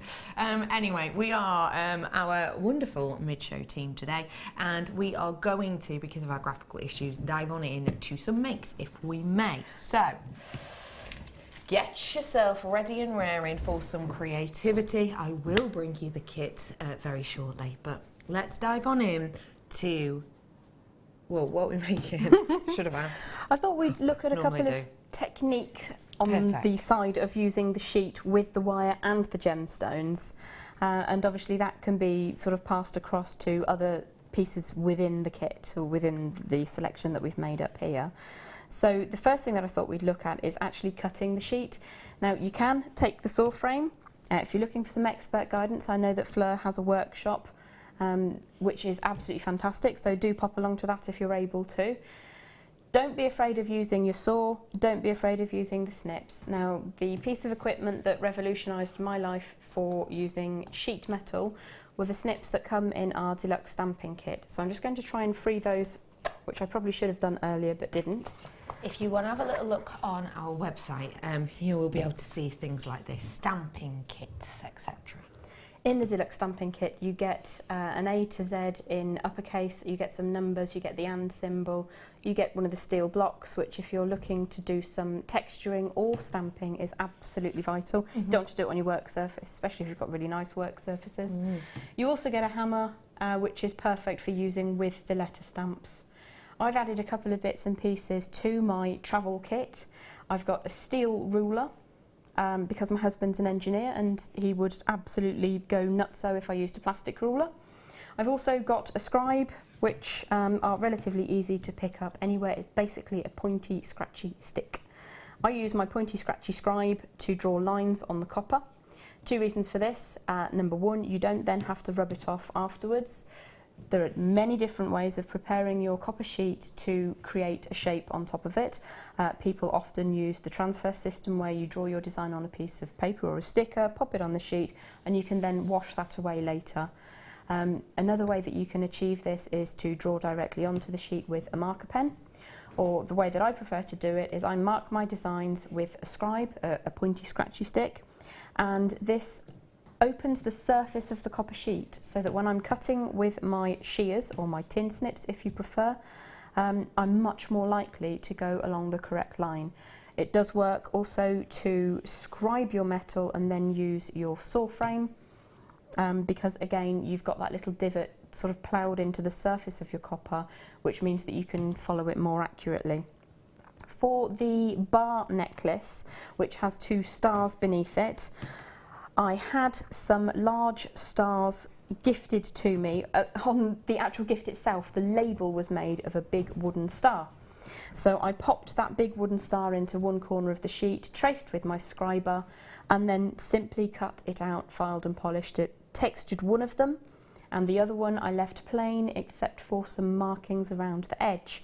Now we'll look at texturing, we'll look at cutting, we'll look at filing and making it safe to wear. We'll also look at how to put holes in your sheet. Perfect. Lots of different things that we can talk about. Great, so let's get started. Okay, the first thing that we're going to look at is if you wanted to make a bangle or a bar for the centre of a bangle.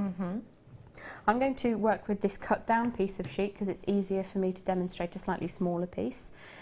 If you wanted to create a full-on bangle like the one with the wire work over the top, I used the full size of the original sheet all the way along and then measured about 1.25 inches and cut that, so it's the full, I think it's is it a 6 inch? I'm sure it's 6 by 6. I'm sure it's 6.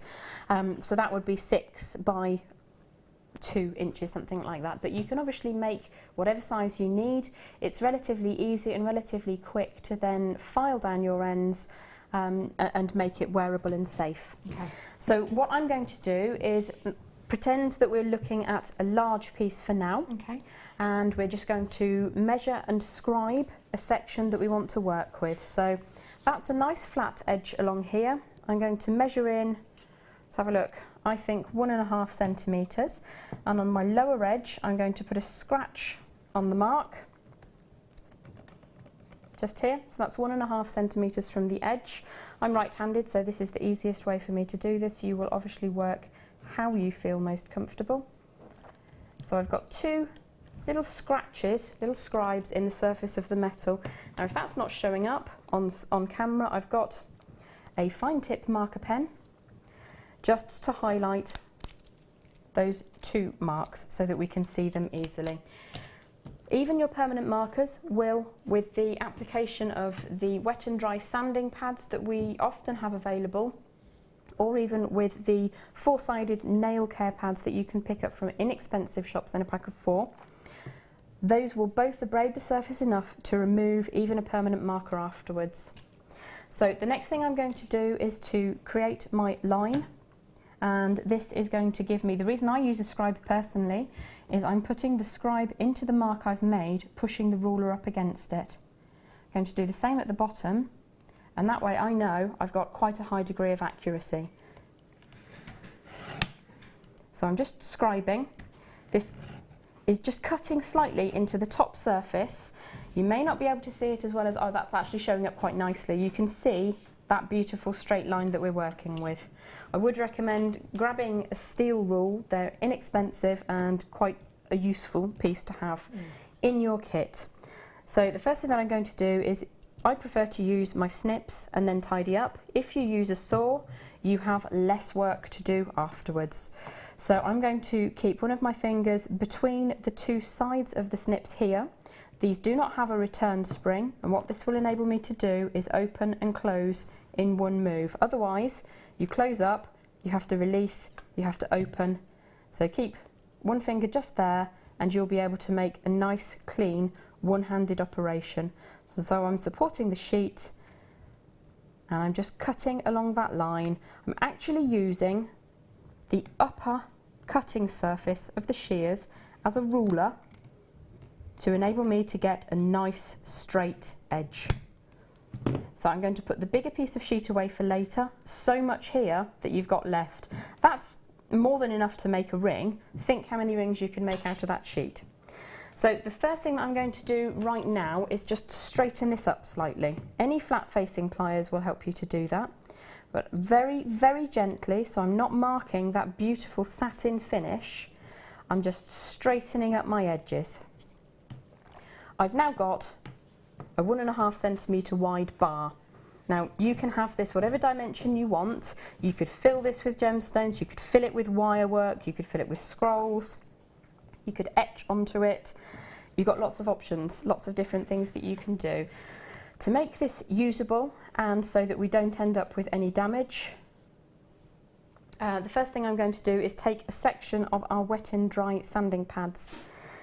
Now, I always cut mine down into small strips because I get them absolutely filthy. When I'd finished this kit on Saturday, possibly Sunday maybe, my hands were green. Copper, especially your raw copper, will self-patinate in the hands and it will verdigris your hands for you. It's great. But I tend to just use a small portion of the sanding pad. They cut beautifully, and the benefit of cutting them is you also sharpen your scissors, so it's a win-win-win. So where I've cut along here, we've got quite a sharp surface. And what we want to do is sand that down so that we take away any of that sharpness. If you look very, very closely or feel sideways tentatively, you may find areas where there's a shard and you want that shard to be gone. So there's a tiny one just here, and that is less likely to happen if you use your saw frame. If you find that you have a shard on the side of your metal, you can pop it down and really go for it. I'm going to ruin and make this really, really black and disgusting, for which I apologise in advance. I'll clean it later. So we're going to go all round with our sanding pad and make sure that everywhere that we've cut, now did you see that it caught on the way up? So there's another piece here that we need to be careful of, but it really doesn't take too long to get this knocked into shape. So we're just sanding until we get a nice smooth surface. Now if I was at home and this was going to be a finished piece of jewellery, I would continue sanding. Your corners are quite pointy, and even if you're making rings that wrap around and you think that that won't matter, I always cut my corners off. Now if you're sawing a shape out, then you can saw round in a nice almost circular or create a bit of a bevel. But what I'm going to do is just go in and nibble a little bit off with the snips. So you can see it on the tip of my finger, it's tiny, it's 0.75 of a millimetre if that, but it makes all the difference in terms of your finished jewellery and how it feels on the skin, on the finger, or how it interacts with clothing. So I'm going to do each of those corners, and just, it really is a tiny little nibble, but these snips are absolutely fantastic. If you have dexterity or strength issues in your wrists, you can put one of the arms of your snips down and use the force. Use the force. You know what I mean. Talking rubbish again, I'm sorry. Maybe with you all. So you can extend your strength by using your surface. And my workbench is full of little divots where I've done that at home. So we've taken each of those corners off. When you take a corner off, you have 2 new pointy bits that you need to work on. So your corner pieces, you want to really come round in one direction if you can. And it really doesn't take very long at all to just make that safe. Once you've taken the worst of it off, you can go backwards and forwards, but I would always recommend when you're starting, just go in one direction until you take the really pointy bits off. Now that's already safe to wear. Again, I would say if I was at home, I would spend a little bit longer. Now I'm just going to pop the block into position so that I can re-satinise this piece of copper, and I don't want to do it and make this any dirtier than I already have. So I'm just going to hold that down. Can you see how quickly I've cleaned that side? Yeah. It really does look beautiful, and you'll get a different effect if you go from side to side as if you go up and down. So just play around and see what sort of effect you want to work with. Now to curve a full-size bangle, I would always recommend drilling your holes first. Even though before, if you were for instance to do the word love in wire writing and you wanted some anchor points drilled in, I would do your anchor points while you have a flat sheet of metal, because you may well deform the metal if you try to do that when you have a curve. Now at home I have both the round and the oval bracelet and bangle mandrels, which I used for the shaping of the bangle pieces. Okay. You can also use ring bending pliers or the bangle bending tool if you have access to such things. Have a little look on our website if you like. It's JewelleryMaker.com. So I'm just going to give that a quick clean up so it's really nice and shiny so we can see what we're looking to work with.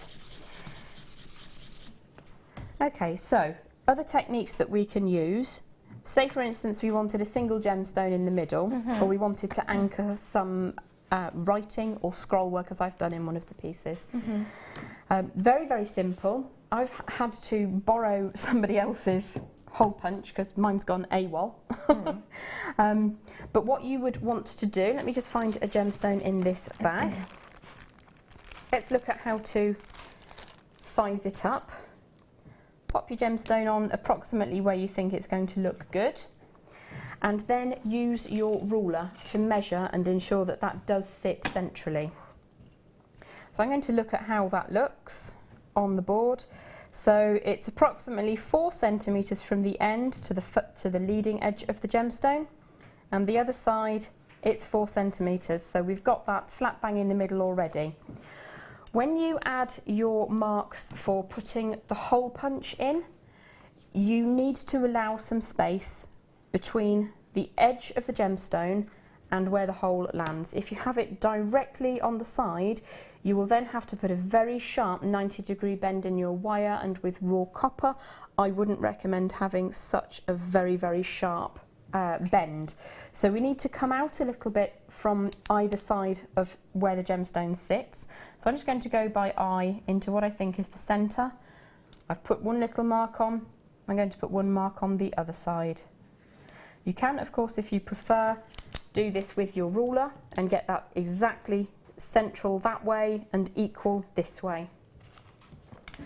So I'm going to use a 1.6mm hole with one of our Jewellery Maker hole punches. So I just pop this out of the way. I really should have asked for a stunt board, sorry, made it filthy. Don't worry. There we go. So I can see that I've got There's probably, what do you think, about 3 to 4 millimetres between the end of the stone and where I've put the mark? Yeah. Okay, so we're going to put our precious emerald out of the way for a second and just come in with the hole punch. Now, we're working with a lovely gauge of sheet metal, and to enable us to get this lined up, I've closed the hole punch up a little bit, and I'm going to introduce the sheet into position. Now, it's all about angles. Very, very carefully going to get that into position.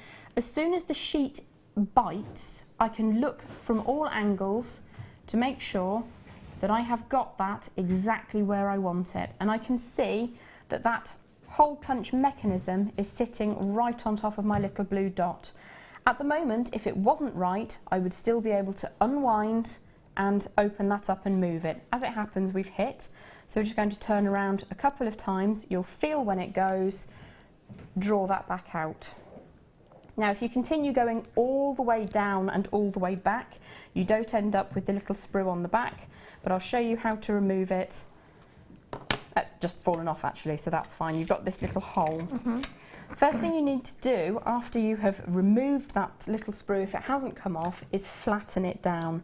Now, you can hammer, but my advice would be to take some flat-facing pliers and just smooth that down, because we don't want to overwork our sheet. We want it to be malleable. We don't want to work hard on it just yet, because we're going to be doing plenty of that in a minute. Of course, absolutely perfect. Now, I will make you aware that the graphics are still down. Sorry, genuine issues. I will tell you our phone number. It's 0800 6. Oh, hang on, sorry. Director Ben, who's worked here for years, is just asking for our number.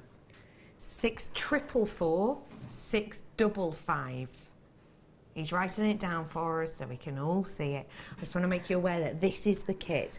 We don't know if we're going to get graphics, and I will make you aware we are ending our show early today. We will be finishing at 4 o'clock today. The late show will be on as usual, but we will be ending early, so we've got sort of 20-ish minutes left.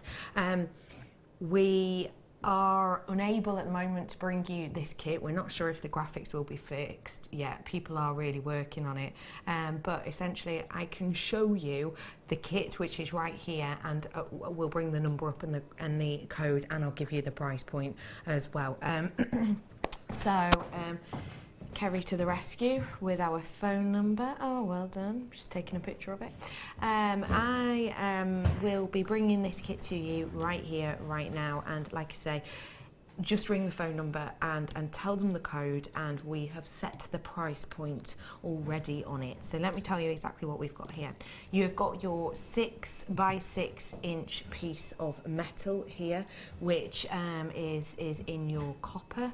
As you can see, it's got a really lovely texturing to it. Really, really, really pretty indeed. It's a lovely look, isn't it? Absolutely stunning. It's almost been satinized. If you were to take a wire brush wheel to it, that's the effect that you'd end up with. Yeah, really pretty sheet that we have here for you. Plenty of it, and a nice sturdy thickness there. So it's 6 inches by 6 inches approximately.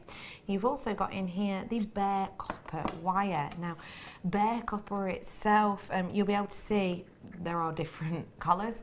It's purely because this one's patinaed slightly. You can get this original colour back very, very easily in many, many different ways. And of course, it will naturally age over time. You can get things like Renaissance waxes, etc., to keep that glow and to keep that natural coloration. Or you can age these yourself with lots of different manners. Wow. Ben. That is high-techy tech. Ben, the director, you are a legend, young man. Well done. That is Ben's beautiful workmanship there. You can see that on the phone number. The pen started to run out. I'll be honest with you, it's not the classiest graphics I've ever seen. If you're new to Jewellery Maker, it doesn't normally look like this, okay? Because, we don't hire teenagers to do our graphics for us. The work experience. Sorry, we're having graphical issues. This is the code. The price is $24.95. The call centre, no. Wing the call centre here. Let me tell you the thicknesses. Wait, oh goodness, is that a C or an L? It's a C, obviously. Yeah, the curly things are C's, I've just been told. So it's C for Charlie, T for Tango, G for Golf. Golf. Good. And C for Charlie again. Don't know how I almost forgot that. 95. 95 is your code. Let me, my director Ben has just said, our old graphics might be good, but could they do this? Ooh. No, they couldn't. If you could hear in my ear right now, Ben is doing the Benny Hill song.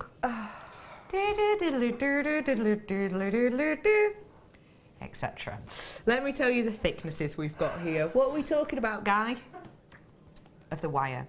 0.6 mil, 0.8 mil, 0.4 mil, and a 1 mil. So a real nice variation of your gauges. And then let me quickly show you massive, massive amount of genuine ruby and a mammoth amount again of your faceted, emerald. You've got a big amount on here, 60 carats in both strands, that natural beauty coming from the ruby and the facets from the emerald. So add them to your order whilst you can. That is a very, very, very, very special price point. And if you have just tuned in, no, those graphics are not by the work experience. They're by my producer today, Guy, and my director, Ben. So, sorry. Okay, Jem, I'm back with you for the final 20-ish minutes. Just to let you know, we will be finishing up the show slightly early today. The late show will be on as normal. Where are we going next? I thought we could add some texture. Now, we do a variety of texturing hammers. We do some that have dual faces, and we also do one which I've got at home, which has got, I can't remember if it's 9 or 11 faces, and you unscrew a brass collet, put the face in and unscrew it back together. So that there's lots of different ways that you can do it. Okay. But what I'm going to use today is a very simple hammer that many people will have access to. Some people call it a toffee hammer. It's a basic jeweller's hammer. It's very lightweight. It's only about 4 ounces. Very, very easy to use. So if I pop the sandbag, which just absorbs some of the impact, and the steel block, which stops you from damaging what you're working on. And we're just going to apply some texture using the tip of the hammer. Okay. Now, if you go in at an angle, so you're only striking with one point, you can achieve a nice dotty texture. But what we're going to do is use the sharper end, just here, and we're going to continue to strike. So are we ready? Yes, we are. Volume-wise to just do that? Yeah.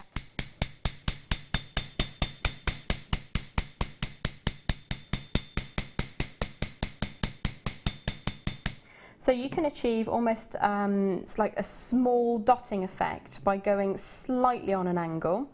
If you go completely flat,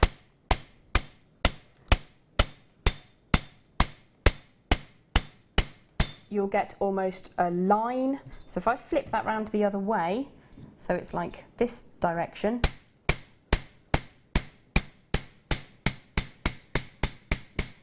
you can almost get a hash mark or a cross mark effect on there as well. Or you can use the round section simply to add a little bit of depth.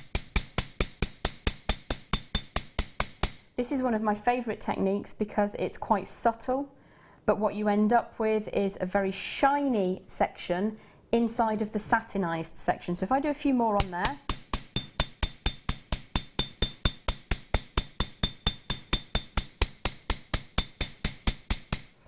then you can achieve quite a nice effect, and the bits where you have struck the surface of the copper will be super shiny. You've pushed it down, you've strengthened it as well. So this is the sort of thing that you will do before you put it into shape. Now, I haven't got my forms with me today, but you can use almost anything to form your wire around. So I'm just going to pop that out of the way and grab my marker pen to show you how easy, even though this has been hardened in some form, just pushing around gently bit by bit, you can get a nice curve on. I haven't done that evenly because I'm just showing you a technique, but you can go back and edit that if you need to. So you've got some texturing on there. I actually also quite like the inside. So what you can do if you want to is quite heavily texture one sheet and then flip it over, and you've got a much more delicate side on the reverse. One of the beauty of using the steel blocks is that that's nice imprint. If you do that on a wooden surface, it's very, very different.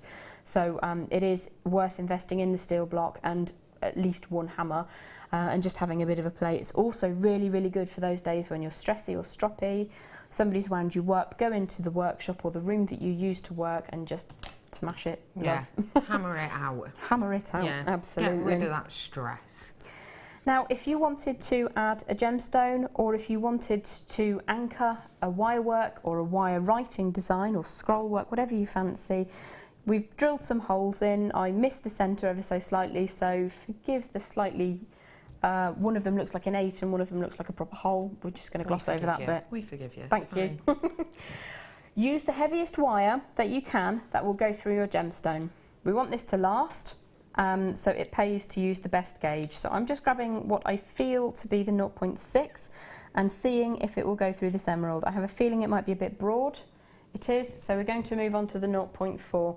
Now I know that the bigger emeralds had a 0.6 through them without any problem whatsoever. So that is very possible. It just depends on the stone you choose. What you might prefer to do is to reserve the bigger gemstones, which you will then be able to get the larger gauge of wire through, and then you will have a much more secure design. For the sake of me using a gemstone that I've already cut off the strand, not cutting another strand open, we're going to go with this, but use the heaviest wire you possibly can. So I'm going to thread my gemstone onto a length of wire. At this stage, it's probably about 10 or so inches, around about 25 centimetres. That's far too much than I need, but it gives me some options in case I change my mind what I want to do.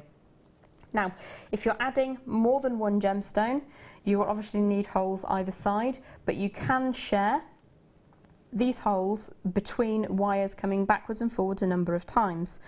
When we send the items of made up jewellery to photography later, you'll be able to see where the wire has gone back and forth a number of times through the holes. So it will depend on the size of the hole that you choose to use and also the gauge of the wire, but it did pass through a number of times. I think I used 0.6 and a 1.6 mil hole, which was plenty enough to get through twice. Okay. But bear that in mind. You can have as many gemstones on there as you want, and you can have them wherever you want.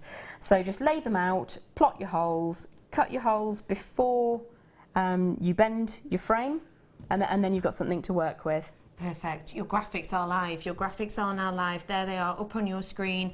The price is in. We are sorry about those technical issues that we've been having for the last sort of hour or so. Your graphics are now in on your screen. So do come in and get your hands on that whilst you have the opportunity to do so. Lots of gauges of wire here, as you can see. Let me just give you a brief overview again of exactly what gauges, etc. we are getting. You are going to be, view details, because my things logged me off, getting 10 metres of your 0.8, your 0.4, your 0.6 and your 1 mil in the bare copper. You've also got the emerald, you've got the ruby, and you are getting the brushed bare copper as well. All of that reduced today to £24.95. Perfect. So last 10 minutes or so with you. Okie dokie. If you want. Yeah, absolutely. We will just pop that through. Very, very simple way of anchoring a gemstone onto metal is to use a punched hole. You can, if you prefer, lay your gemstone across and simply wind around if you don't feel that you want to drill through the metal. There are other ways that you can do this, but it is, if you manage to snag some of the hole punches, it's really quite a nice way of doing it. Just make sure that you line up your eyes before you drill the hole, like I obviously didn't. So what I'm going to do is put a gentle bend on either side in the wire, and in that way we're protecting our wire. As I said earlier, use the heaviest wire that you can muster, so perhaps reserve your larger gemstones for this kind of design. So sweeping those two pieces of tail wire together, I'm going to pass them through the holes in the little form that we've created. One on one side, one on the other side, Again, I'll ask you for forgiveness for the fact that I slightly messed that up. Pop that into position, take your time, and your jewellery will last much, much longer. If you rush it or force it, you weaken your designs. So we're going to hold that into position. You can see that the gemstone is sitting centrally between the holes, and we need to get that wire nice and tight. Once we've got that nice and tight, we're going to flip the design over. This is where we're putting our sharp bend in. So the wire on the right is heading left, the wire on the left is heading right. If you're working with multiple gemstones, what we would do here is take the wire that's popped up on this side all the way across, back through that hole. So let's do that. Chase it through.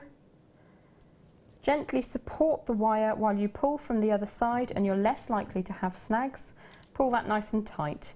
Let's do that on the other side as well, and pull. So you support your wire here, it's less likely to get kinked. Move gently, push that into position, and you've come up. Now what we can do here, because we've just got a single gemstone, is wrap around our gemstone. We could do some flourish work. I think on one of the designs I put some little coils on the end. Those coils act quite nicely in covering up the holes. So that's always an option. But what we can do now, or if we had chosen to at the point in time when we were making those holes, we could place another gemstone here, another hole, so this tail wire comes through the gemstone, back down the other side, up through the hole, and then if I show you, make like we've gone through a hole here, you can then very, very easily just tie that off by passing it underneath. She says very, very easily. There you go, wire, through you go. Pull that tight, and then a couple of circuits around, and you've tied that off. If you, like I have done, and you've just got the one, let me just pull that wire back through a moment, sorry for flipping that over there. Let me just pull that through. If you've just got the single gemstone, as I said earlier, you can chase around a couple of times, post your wire underneath where the gemstone is supported. Again, just support that wire, pass it around. Exactly the same on this side, so we're coming over the top, we're passing between the gemstone and the wire that goes down into the hole. Push, pull, and there you go. We've secured our gemstone onto our design. I would then just coil these up to cover up my unsightly holes where I made a bit of a boob, or a boo-boo, which might be the slightly more politically correct way of saying it. But you've got lots of different options. You can also, if you make a shorter piece like this, punch at the end and use perhaps satin or a faux leather or a faux suede to create the back. So if you didn't want to do a complete design, you can do half copper sheet and half fabric. So many options when you've got so much wire to work with. Perfect, absolutely beautiful. Very, very, very, very pretty indeed. Just a glorious look and design and detail. Okay, we are over here with the lovely Gem. She has been making up an absolute and complete storm for us today. You've done a brilliant job. Fab, thank you so much for having me. If you want, we can talk through how the other designs were made. Yeah, if you want to. Yeah, we can do that. Yeah. Okay, fantastic. Which one would you like to tell us about first off? Grab the little wirework emerald ring down at the bottom there. Oh yeah, I love this. Very pretty indeed. Ever such a simple design to begin with. What we would do is take the heaviest wire we can manage and create a simple crossover. Just grab my mandrel, excuse me, all the way around. We're just going to talk through this. We're not going to do a full demo. For one thing, I've run out of emeralds. But what we've done, we've got a single line around the back, and we have an aperture here. I think possibly I did 2 on that one, but we'll just work with the theory of doing 1 for now. All I did is anchor an emerald in the centre, wind around the wire this side. So say for instance we use 0.6, coil the 0.6 along here, drop the emerald in, coil the 0.6 along here. Once the emerald is in position, or the gemstone of your choice, we would look to surround that design. We're going empty, which is nice, gives you a chance to see how something works. And then coil as long as you desire, and just simply wrap it around and tie off a tail. Perfect. So obviously we're not doing a full demo on that, we're just talking about ideas about how something can work. I can show you very quickly how to do a rosary link if you like. Perfect, yeah, why not? So that's how you're creating the shank essentially of this stunning ring here. Don't forget, we will be taking photographs of every single one of these and putting them on Facebook a little bit later on. Rosary link. Let's do a quick rosary link demo for you now, because rosary links definitely a technique we want to work with and enjoy, and it's a go-to, isn't it, really? It is, and especially if you have such a beautiful selection of gemstones. One of the bracelets, I think, has just 3 rubies. Yeah. Oh, you've got it. Don't worry. I noticed what she was doing, I really did. Don't worry. Again, you will want to use the heaviest wire that you can possibly use when you're rosary linking. Obviously, when we have a 12mm gemstone with a 1.2mm aperture, you will use a 1mm, and that will be absolutely amazing. It will make a very, very chunky design, quite taxing on the wrists, so take your time. But you will want to use the heaviest wire that you possibly can. Right now, I've got some 0.4 because I've only got quite the smaller gemstones. Now, I think most of them had a 0.6 go through without any problem. A couple of inches of wire. When you're working with a finer gauge to rosary link, you will use as much wire as you can. The reason we use more than if we're using a heavier gauge is because we want to coil around more. The coiling adds strength. So we're going to sit our gemstone in the middle here, and we're going to make a Z bend. So I'm going to pop a little Z here, 1. I'm going to come to the other side of my beautiful ruby. I'm looking to have a wrapping space of around about 3 to 4mm either side of my ruby. So I'm going to put another Z bend just there. I think I've probably left too much space there, but it doesn't really matter. We're just having a look at a technique. I'm just going to grab my round nose pliers, and you can see I've got one coming one way, one coming the other way, which makes for slightly more even linking. When you put them all together, it just makes things a bit more, they sit nicely. I don't know what the word is for that. They sit nicely there. So I've got one of my Z bends coming over here. Going to chase that around and make a hoop on the end. Draw the tail over the top. Pull it so it's 90 degrees from the neck going into the gemstone. Once I've got my hoop, or my loop if you prefer, when I'm working with finer wire, I will go in with my flat facing dolphin pliers. Give that a nice squeeze. What we're doing here is we're strengthening that loop and that link. The main strength in rosary linking is from the coiling around the neck. So as I say, when you work with a finer wire, you will want to use more to wrap around. Now I'm chasing this around with my hands because it is a nice, lovely, fine wire. So the more wire we can add on, the stronger the design will be. When we've added as much as we want to add, I'm just going to grab my flush cutters and just cut the right bit of wire off, put the tail to one side. Whenever we trim our wire, we want to chase that around just to make sure it sits flat. You then simply repeat that on the other side. Perfect. Because you're working with 0.4 at this time, I can straighten that out and reassess where I want it to sit. Want it to sit there. Yeah. Got my other Z bend, and you would just repeat what we've already done. Perfect, perfect. Okay. What comprehensive and detailed demos, thank you so much. That's from Trisha. Oh, thank you, Trish. Thank you for being with us today. It's lovely to have your company. Yeah, it really is. Well, we, if you have just joined us, are finishing up our mid-show early today, so we are about to go off air. We will be repeating the last 2 hours of today's show, and then the late show will join you live at 6 o'clock for plenty more demos. Jem, you've been a star today. Thank you for having me. It's been a joy to come. When are you on next time? Possibly Monday on the late, I think, of next week. Okay. I could be wrong. It might be Tuesday. I don't remember. Okay. Have a little look on our programme guide, if you will. Thank you all very much for your support today. Do enjoy your evening, and please remember, be nice to each other. Have a lovely evening. The late show will be back at 6 o'clock. I will see you very, very soon. Bye.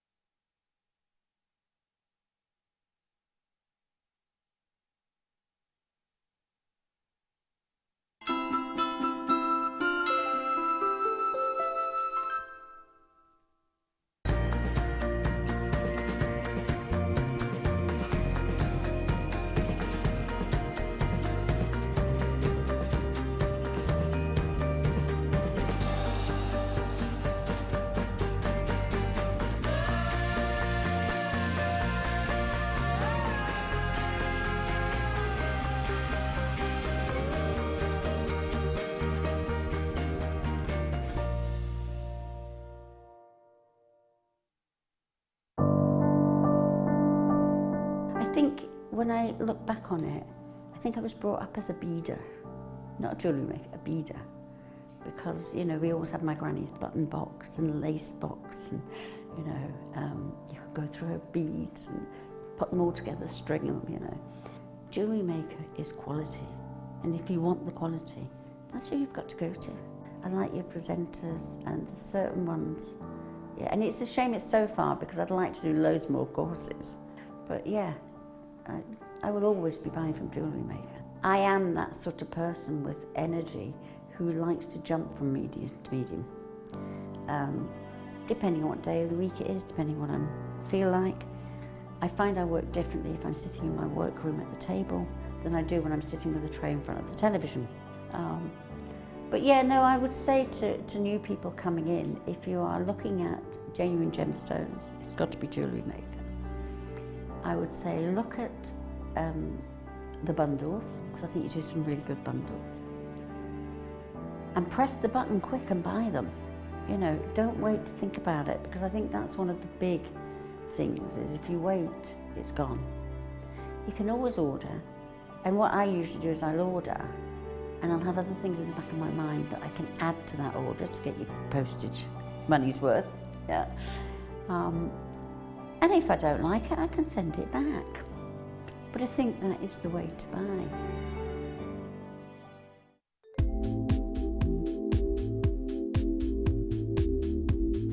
Versatility. You can do anything with wire work. You can make very delicate pieces, you can make huge great big structural pieces.